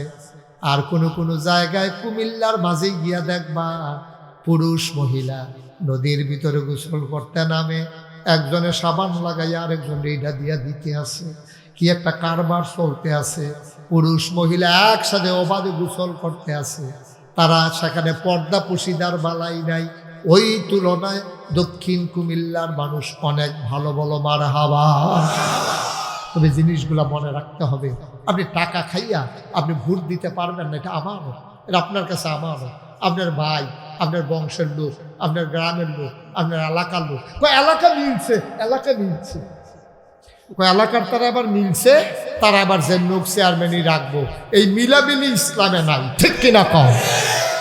এলাকা মিলছে এটা কও কেন? এইটাও কথা বলতে পারো না যে সব নামাজিরা মিলছে, এবার বেনামাজি কোনো চেয়ারম্যান নাই। ঠিক কিনা কও? এটা তো মুহে দিয়া যায় না, এটা মুহে দিয়া যায় না যে আবার সব নামাজি মিলছে রে, সব দাড়িওয়ালা মিলছে, সব টুপিওয়ালা মিলছে, সব পাঞ্জাবিওয়ালা মিলছে, সব ডাক্তার পরহেজগার মানুষ মিলছে। এবার সিটার বাটপাড়ার চেয়ারম্যান হওয়া যাবে না, এবার নামাজি মানুষ চেয়ারম্যান হবে। ঠিক কিনা কও? এই একতা তো আপনার ভিতরে হয় না। আপনার ভিতরে একতা হয় এলাকা, একতা হয় গ্রামে, একতা হয় দলে, এলাকা হয় ফালা না। এটা আব্বা, এটা ইসলাম সমর্থন করে না। একতা করবেন আল্লাহওয়ালা মানুষেরা মিলেমিশে, সব আল্লাহওয়ালার আমরা মিলে গেলাম। দেখি বেনামাজি চেয়ারম্যান কেমনি হয়, এটা আবার দীক্ষা দিতে আছে। ঠিক কিরকম? সালার তো সেই উদ্যোগ শুরুই করেছে। আমি তো প্রাউড ফিল করছি, আমি গর্ববোধ করছি। আমার ছেলেরা ছোট ছোট ছেলেদের সামনে পুরস্কার ঘোষণা করেছে, নামাজি বানানোর জন্য বিশাল এক উদ্যোগ নিয়েছে। যারা 40 দিন বা জামাত একাধারে নামাজ পড়বে তাদের জন্য সাইকেলের ব্যবস্থা করবে। মারহাবা বলবেন না? বিশাল এক উদ্যোগ, বিশাল এক উদ্যোগ, বিরাট ব্যাপার, বিরাট ব্যাপার। এটাই এই এলাকার উপরে রহমত বরকতের জন্য আমি মনে করি এটা অন্যতম একটা কারণ হতে পারে। ঠিক কিনা কম?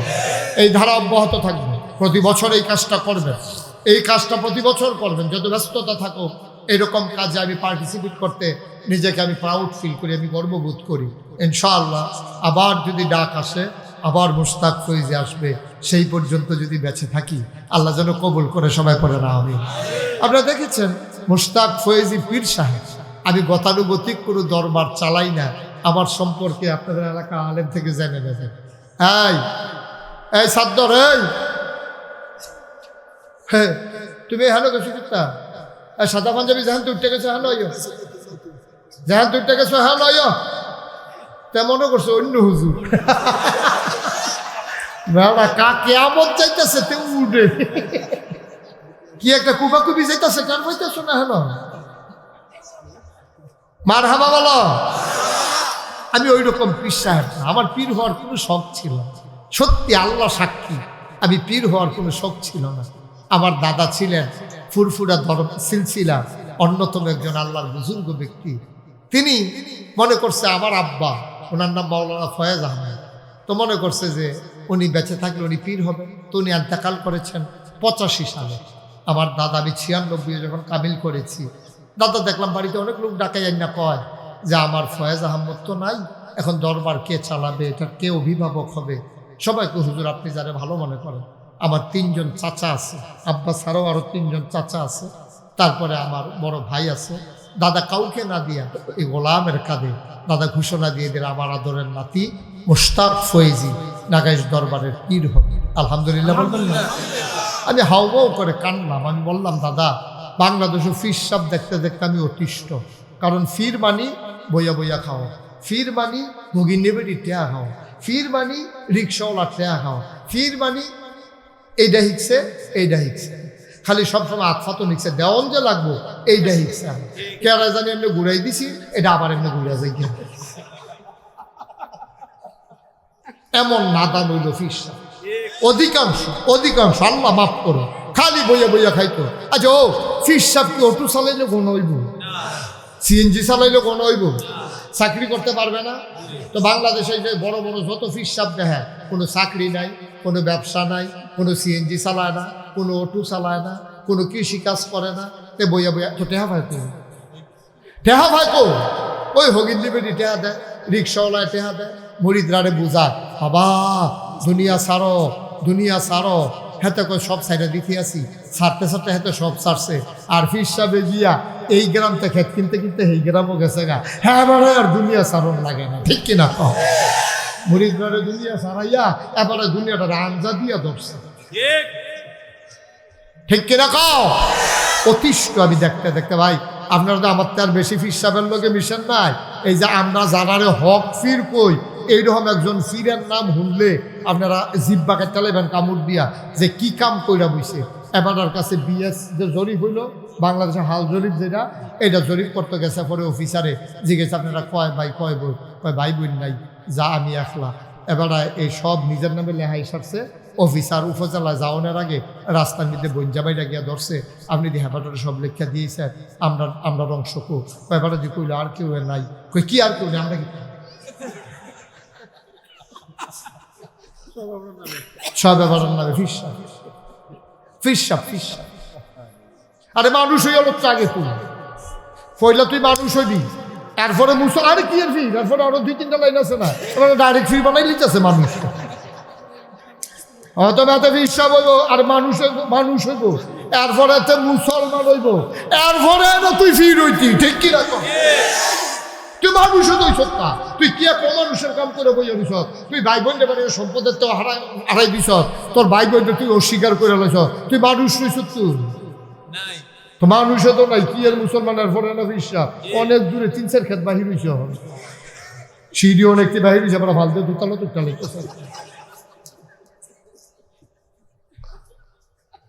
আমার যখন দাদা কইল তুমি ফিরসাব হইবা, আমি বললাম দাদা আমি তো ওই ফিরসাব হইতাম চাই না। কই কি চাও? আমি এই দরবার হবে দিনের মার কাজ, এখানে কামাইয়ের কোনো রাস্তা থাকবে না, দেওয়ান যাবো নেওয়ানের কোনো লাইন নেই, আমি তো ওই রকমই চাই। দাদা আমার মাত্র 9 শতক জায়গা দিচ্ছে, আমি দরবারের নামে প্রতিষ্ঠাকে কমপ্লেক্স ঘোষণা করে আমি জমিন কিনা শুরু করলাম। 1800 শতক জমিন আমি কিনেছি। মার হাবা বললাম না, 6 শতক, 18 শতক,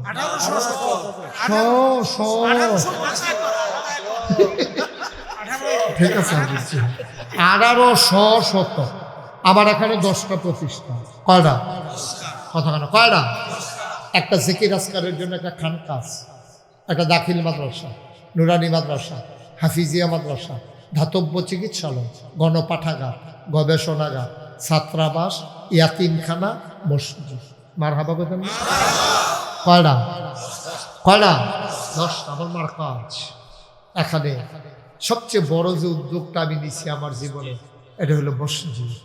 মসজিদ শুধু মসজিদ, এই পৃথিবীতে এই প্যাটার্নে কেউ মসজিদ করে না। নিচতলায় হাসপাতাল, দোতলায় 3তলায় মসজিদ, ফ্রি হাসপাতাল, টিকেটও লাগবে। অসহায় মানুষগুলো চিকিৎসা পায় না, মসজিদ তো মুড়ে মুড়ে আছে।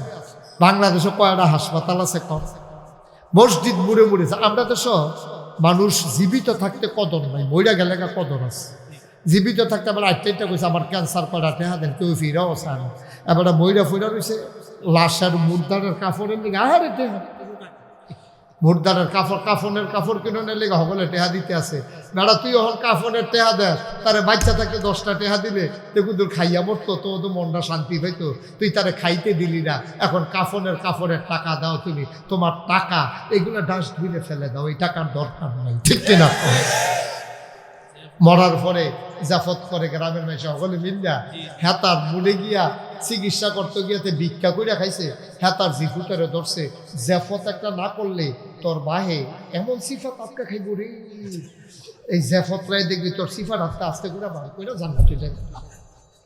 কত মানুষ কত নির্মম হইতে পারে, কত নির্মম হইতে পারে মানুষ। সামর্থ্য থাকলে কেউ খুশি মনে খাওয়া, এটা আমি বিরোধিতা করি না। খাওয়া সামর্থ্য আছে, খুশি মনে হ্যাঁ খাওয়াইতে আছে, এলাকার আত্মীয় স্বজন ভাই বেড়াদর তার কোটি কোটিতে আছে, খাও টাকাটা তো সকলে মিল্লা খাও।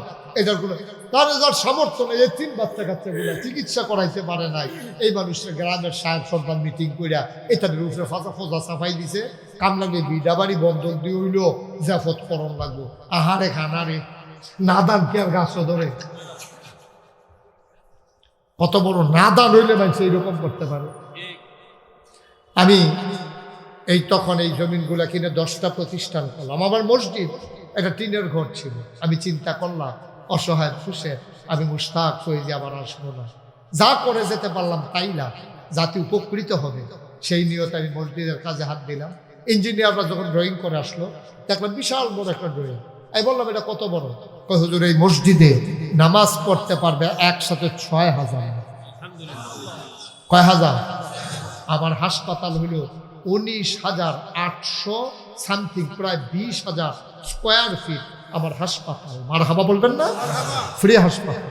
আমি কাজ চলতেছে, একতলার ছাদ হয়ে গেছে, দোতলার কাজ চলতেছে, ইমিডিয়েটলি ছাদ হবে। 35 টন শুধু রড লাগে, 1500 বস্তা সিমেন্ট লাগে ছাদরা দিতে। আবার বিশাল উদ্যোগ, বিশাল কাজ, 30 কোটি টাকার প্রজেক্ট। কত কোটি? কত করে? কয় কোটি? 30 কোটি। আমারে যখন বললো আমি খুব ভয় পাইছি, এত বড় মসজিদ আমি করবো কেমন? তখন একটা নিয়ত করলাম, আল্লাহ 33 বছর হয়েছে মাহফিল করি, এই বছর 34।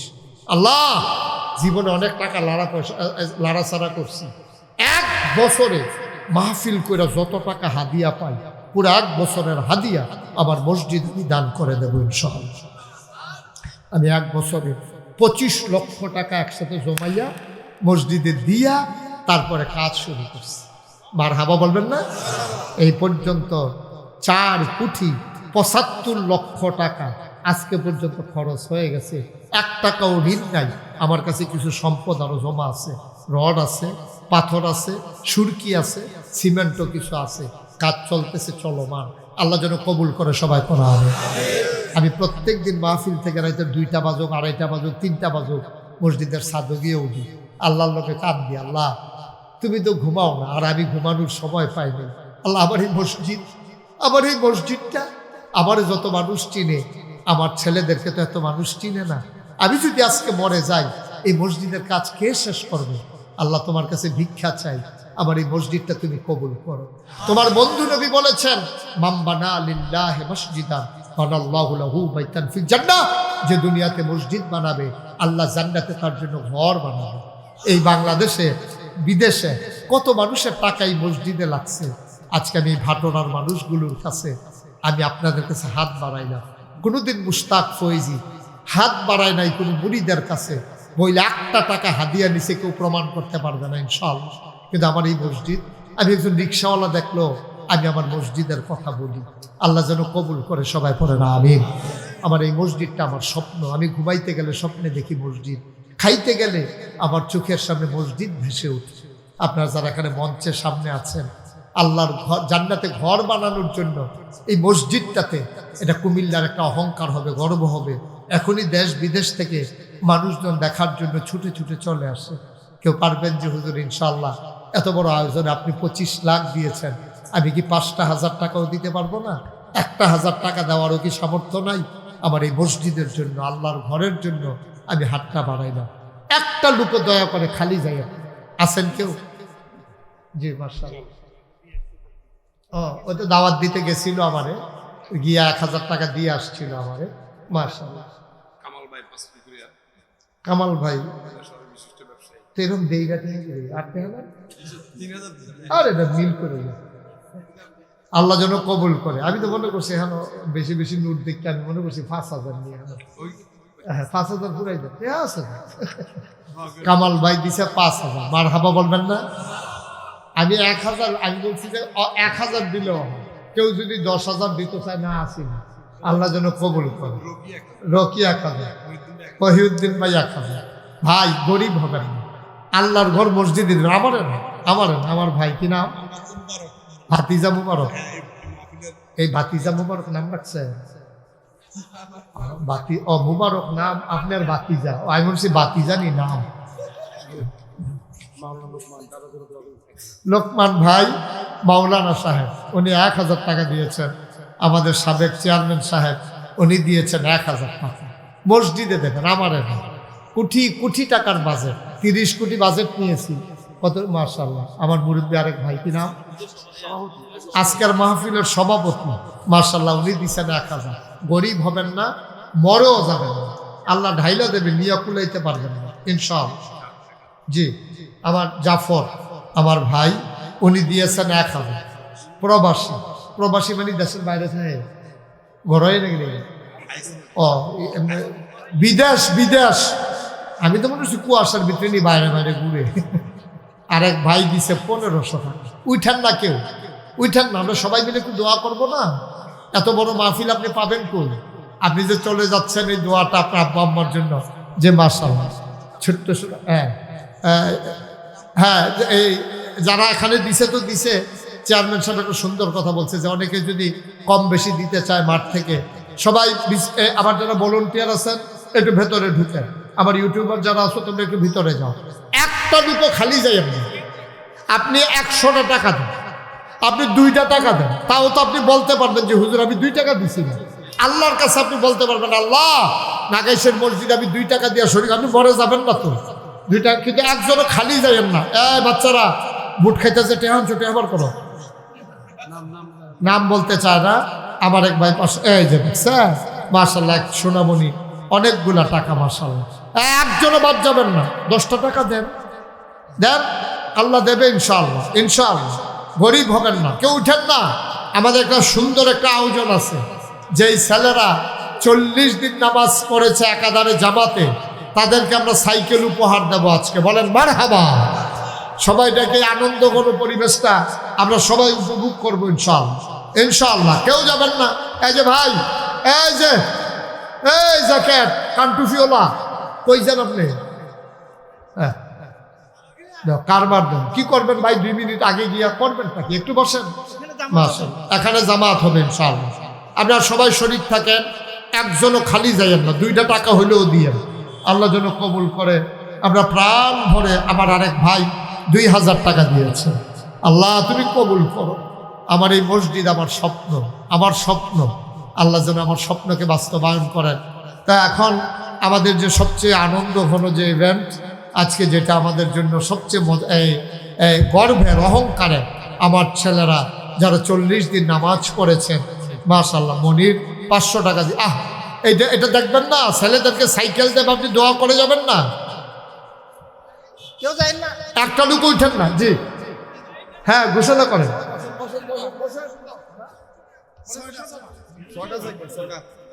ঘোষণা দেন। সম্মানিত উপস্থিতি, আমরা একটু ওয়েট করি, 5 মিনিট সময় দেন আমাদেরকে। আমরা এত কষ্ট করে আয়োজনটা করেছি আমাদের গ্রামের বাচ্চাদেরকে, তারা যেন নামাজে উদ্বুদ্ধ হয়, সেজন্য শিশু কিশোরদের 40 দিন পর্যবেক্ষণের মাধ্যমে 6 জনকে সাইকেল ঘোষণা করা হয়েছে। আমি এই পর্যায়ে আমন্ত্রণ জানাচ্ছি ওদেরকে স্টেজে আসার জন্য। মোহাম্মদ ফরহাদ, পিতা মুখলিসুর রহমান, মোহাম্মদ রাকিব, পিতা আমির হোসেন, মোহাম্মদ ওমর, পিতা হোসেন হোসেন, মোহাম্মদ সামিউল, মোহাম্মদ আব্দুল হোসেন কুদ্দুস, পিতা মোহাম্মদ মাহমুদ, পিতা মোহাম্মদ মামুন, মোহাম্মদ মাহাদি, পিতা মোহাম্মদ জালাল মিয়া। তোমরা একটু স্টেজে চলে আসো। ব্যাগ আছে, এটাতে নেন। চেয়ারম্যান সবটি হাত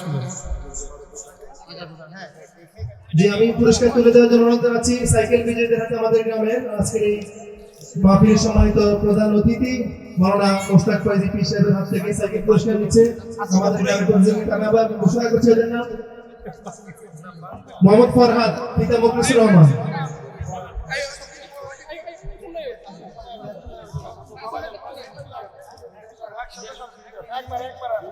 সবাইকে একসাথে দেওয়া হচ্ছে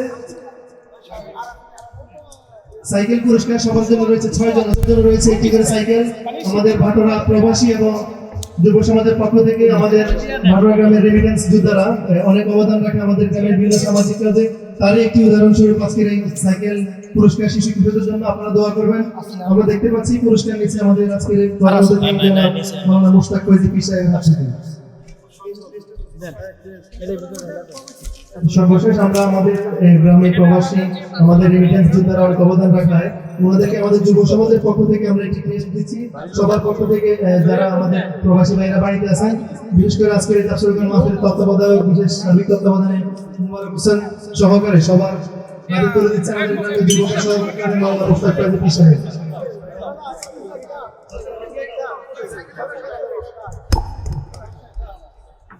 নিচ্ছেন সবার পক্ষ থেকে মোবারক হোসেন সহ অন্যান্য প্রবাসীরা যারা গ্রামে আছে, বিশেষ সম্মান আমাদের যুব সমাজের পক্ষ থেকে। ওনারা প্রবাসীরা অনেক অবদান রাখে আমাদের গ্রামে বিভিন্ন ونذيرا وداعيا إلى الله بإذنه وسراجا منيرا قال الله تعالى في القرآن المجيد وفي فرقانه الحميد شباب أعوذ بالله من الشيطان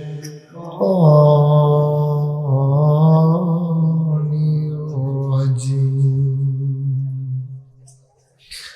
بسم الله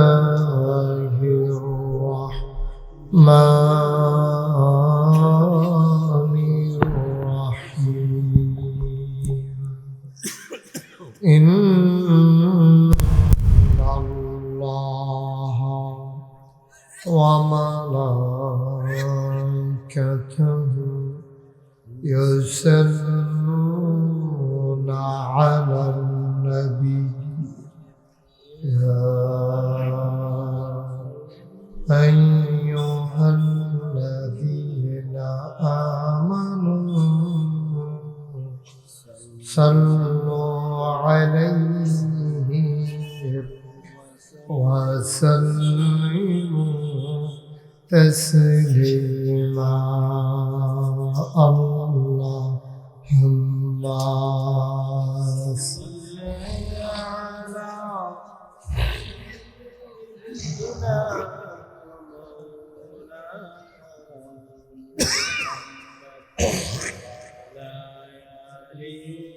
سيدنا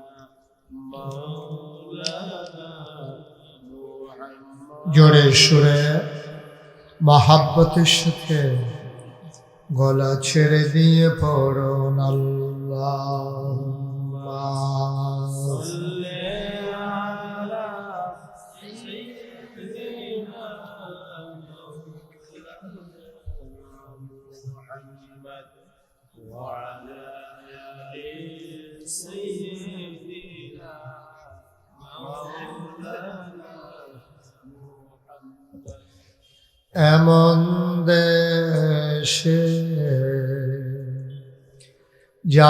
যাবিরে মন যে দেশের নাই ঠিকানা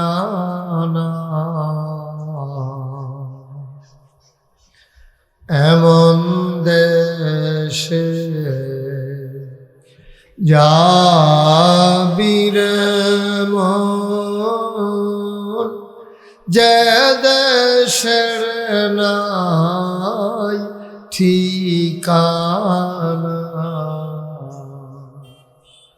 এমন ঘরে শুবিরে মন এমন ঘরে শুবিরে যে ঘরের নাই বিছানা আল্লাহুম্মা সাল্লি আলা সাইয়্যিদিনা মাওলানা মুহাম্মদ ওয়া আলা আলি সাইয়্যিদিনা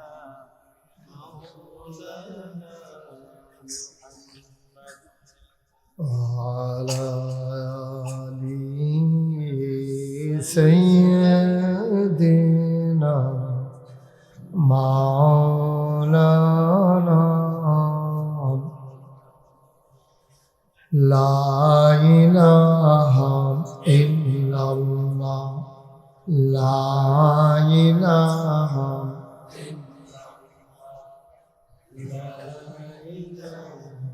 إلا الله লা ইলাহা লা ইলাহা লা ইলাহা লা ইলাহা লা ইলাহা লা ইলাহা লা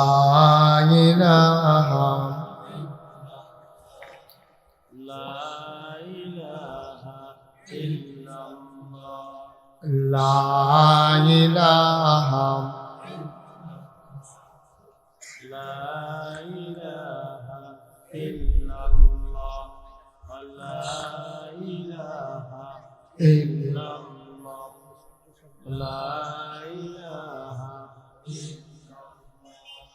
لا إله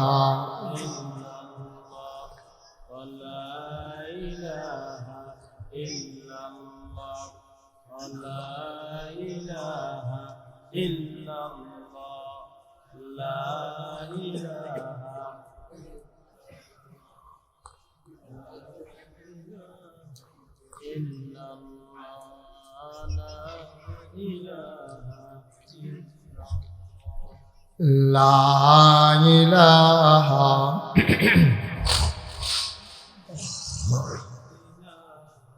إلا الله لا إله إلا لا إله إلا الله محمد رسول الله صلى الله عليه وسلم اللهم صل وسلم وبارك عليه সবাই পড়ি আলহামদুলিল্লাহ জোরে পড়ি আরো জোরে আল্লাহ তাআলার দরবারে আমরা লাখ কোটি শুকরিয়া জ্ঞাপন করছি যিনি আমাদেরকে ঐতিহ্যবাহী ঐতিহ্যধন্য ভাটোরা পূর্বপাড়া প্রবাসী ও যুব সমাজের উদ্যোগে আয়োজিত পঞ্চম বার্ষিক তাফসীরুল কোরআন মাহফিল উপলক্ষে আজ 14 জানুয়ারি রোজ মঙ্গলবার বরকতময় দিন শেষে অন্ধকারের চাদর যখন পৃথিবী ঢেকে দিয়েছে, পাখিগুলো যখন ফিরে গেছে আপন নীড়ে, গরুগুলো যখন গোয়াল ঘরে, কর্মমুখর কর্মব্যস্ত আনন্দঘন একটি দিন অতিবাহিত করার পরে স্বাভাবিকভাবে ক্লান্ত পরিশ্রান্ত অবসন্ন এই দেহ যখন একটু আরাম চায়, চায়ের স্টলের আড্ডা চায়, সব কিছু হারাম করে দিয়ে সুজলা সুফলা সোনার বাংলাদেশের অজপাড়াগায় নিভৃত পল্লীতে ছায়া ঘেরা মায়া ভরা সুন্দর সুনিবিড় সুশৃঙ্খল পরিবেশে মাথার উপরে সামিয়ানা নিচে বসার জায়গা, লাইটিং মাইকিং এর ব্যবস্থা করে এই এলাকার হাজার হাজার মানুষ থেকে যাচাই করে বাছাই করে করুণা করে দয়া করে মায়া করে সকল প্রকারের ঝামেলা থেকে মুক্ত রেখে অসুস্থতা থেকে সুস্থ রেখে যিনি আমাদেরকে আসার বসার কিছু কথা শোনার সুযোগ করে দিলেন, আমরা মাবুদের শিখানো কালেমা দিয়ে চিৎকার করে সবাই পড়ি আলহামদুলিল্লাহ। যাদের সামনে যতটুকুন ফাঁকা জায়গা আছে আমরা একটু আগায় বসে 1 ইঞ্চি জায়গাও রাখা যাবে। কর্তৃপক্ষ যতটুকুন আয়োজন করেছিলেন তার চাইতে লোকজন একটু বেশি হয়ে গেছে, তো আপনারা পিঠের সাথে বুক লাগাইয়া বসে একেবারে কাছাকাছি এসে 1 ইঞ্চি জায়গার জন্য কথা বুঝেন নাই আপনি? আর আপনি আগান না কেন? কি হয়েছে?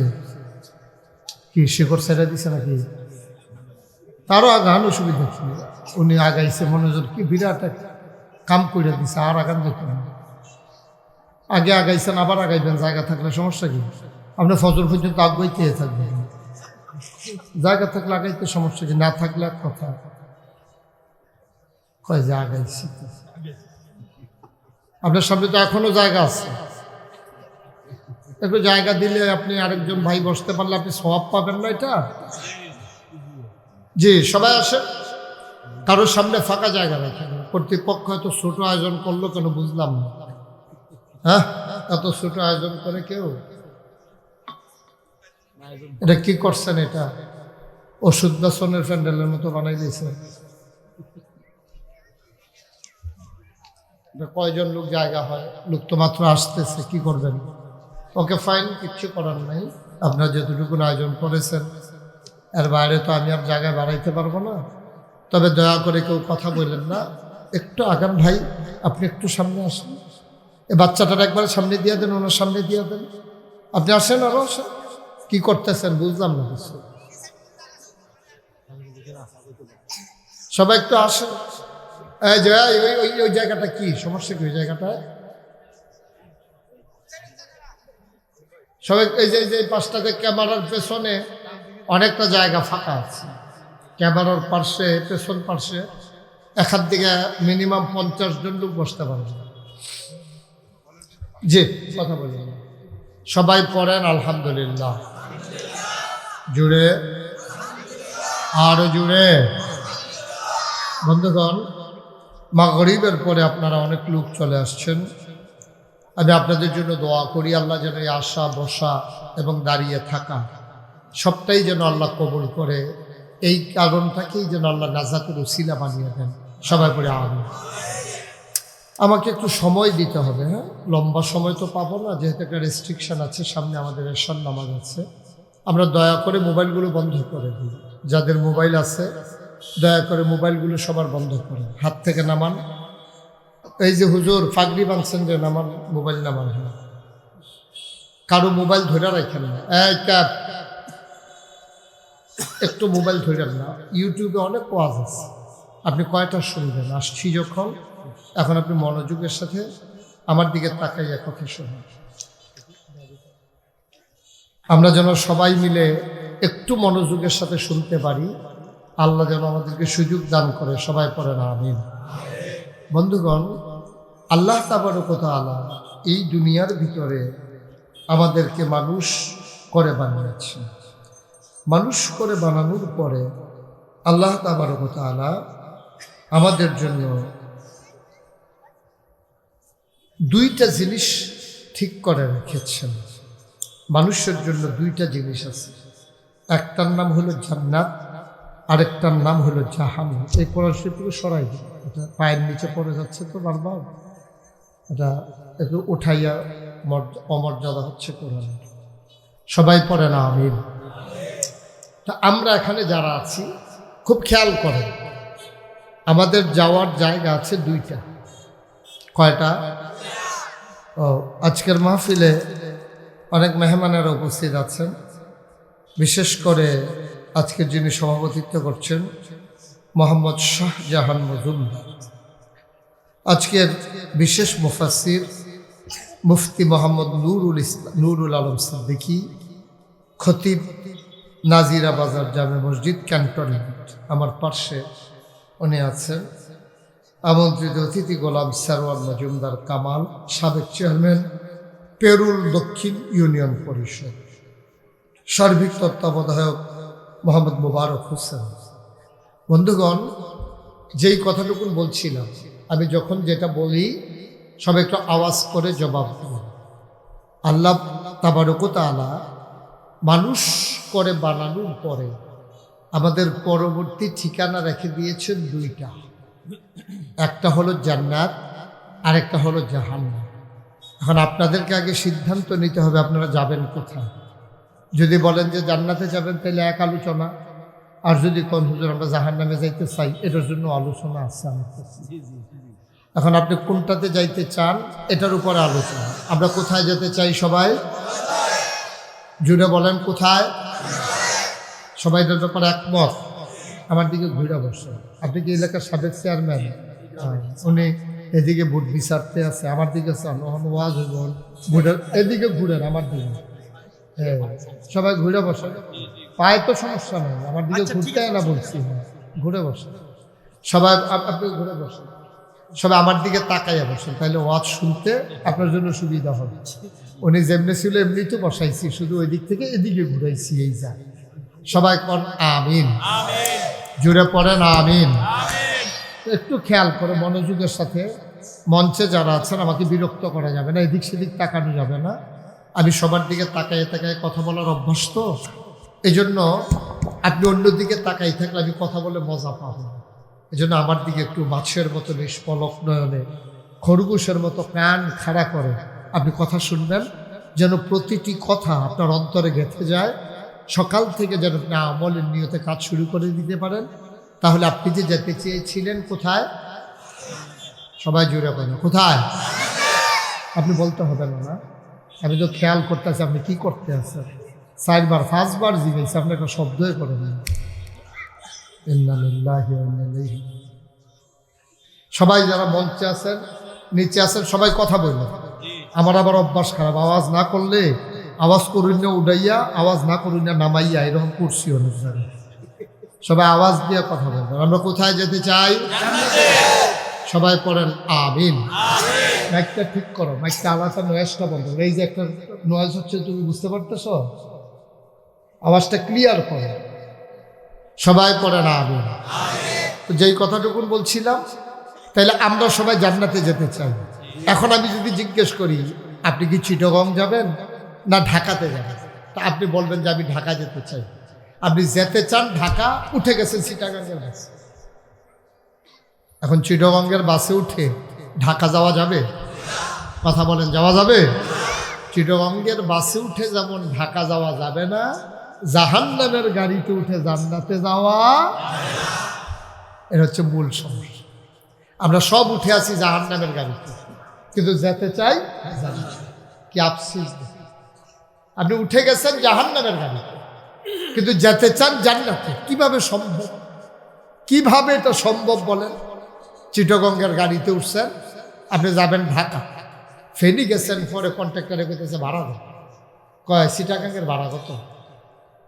কি চিটাগংয়ের ভাড়া কত? আপনি তো যাবেন ঢাকা, যখন কইছে যে চিটাগংয়ের ভাড়া কত, আর আপনি যখন গেছেন ঢাকার ভাড়া কত, গেছেন ফেনি। এখন কন্ট্রাক্টরে তো সংখ্যাই উঠছে, ভাই আপনি কি কইতে আছেন, এটা তো চিটাগং যাবে। কই না নিলে আমি তো ঢাকা, তা ঢাকা আপনি গেলে যাবেন কেমনে? আপনি তো চিটাগংয়ের বাসে উঠে গেছেন। মুসলমান মন দিয়ে শুনো রে ভাই,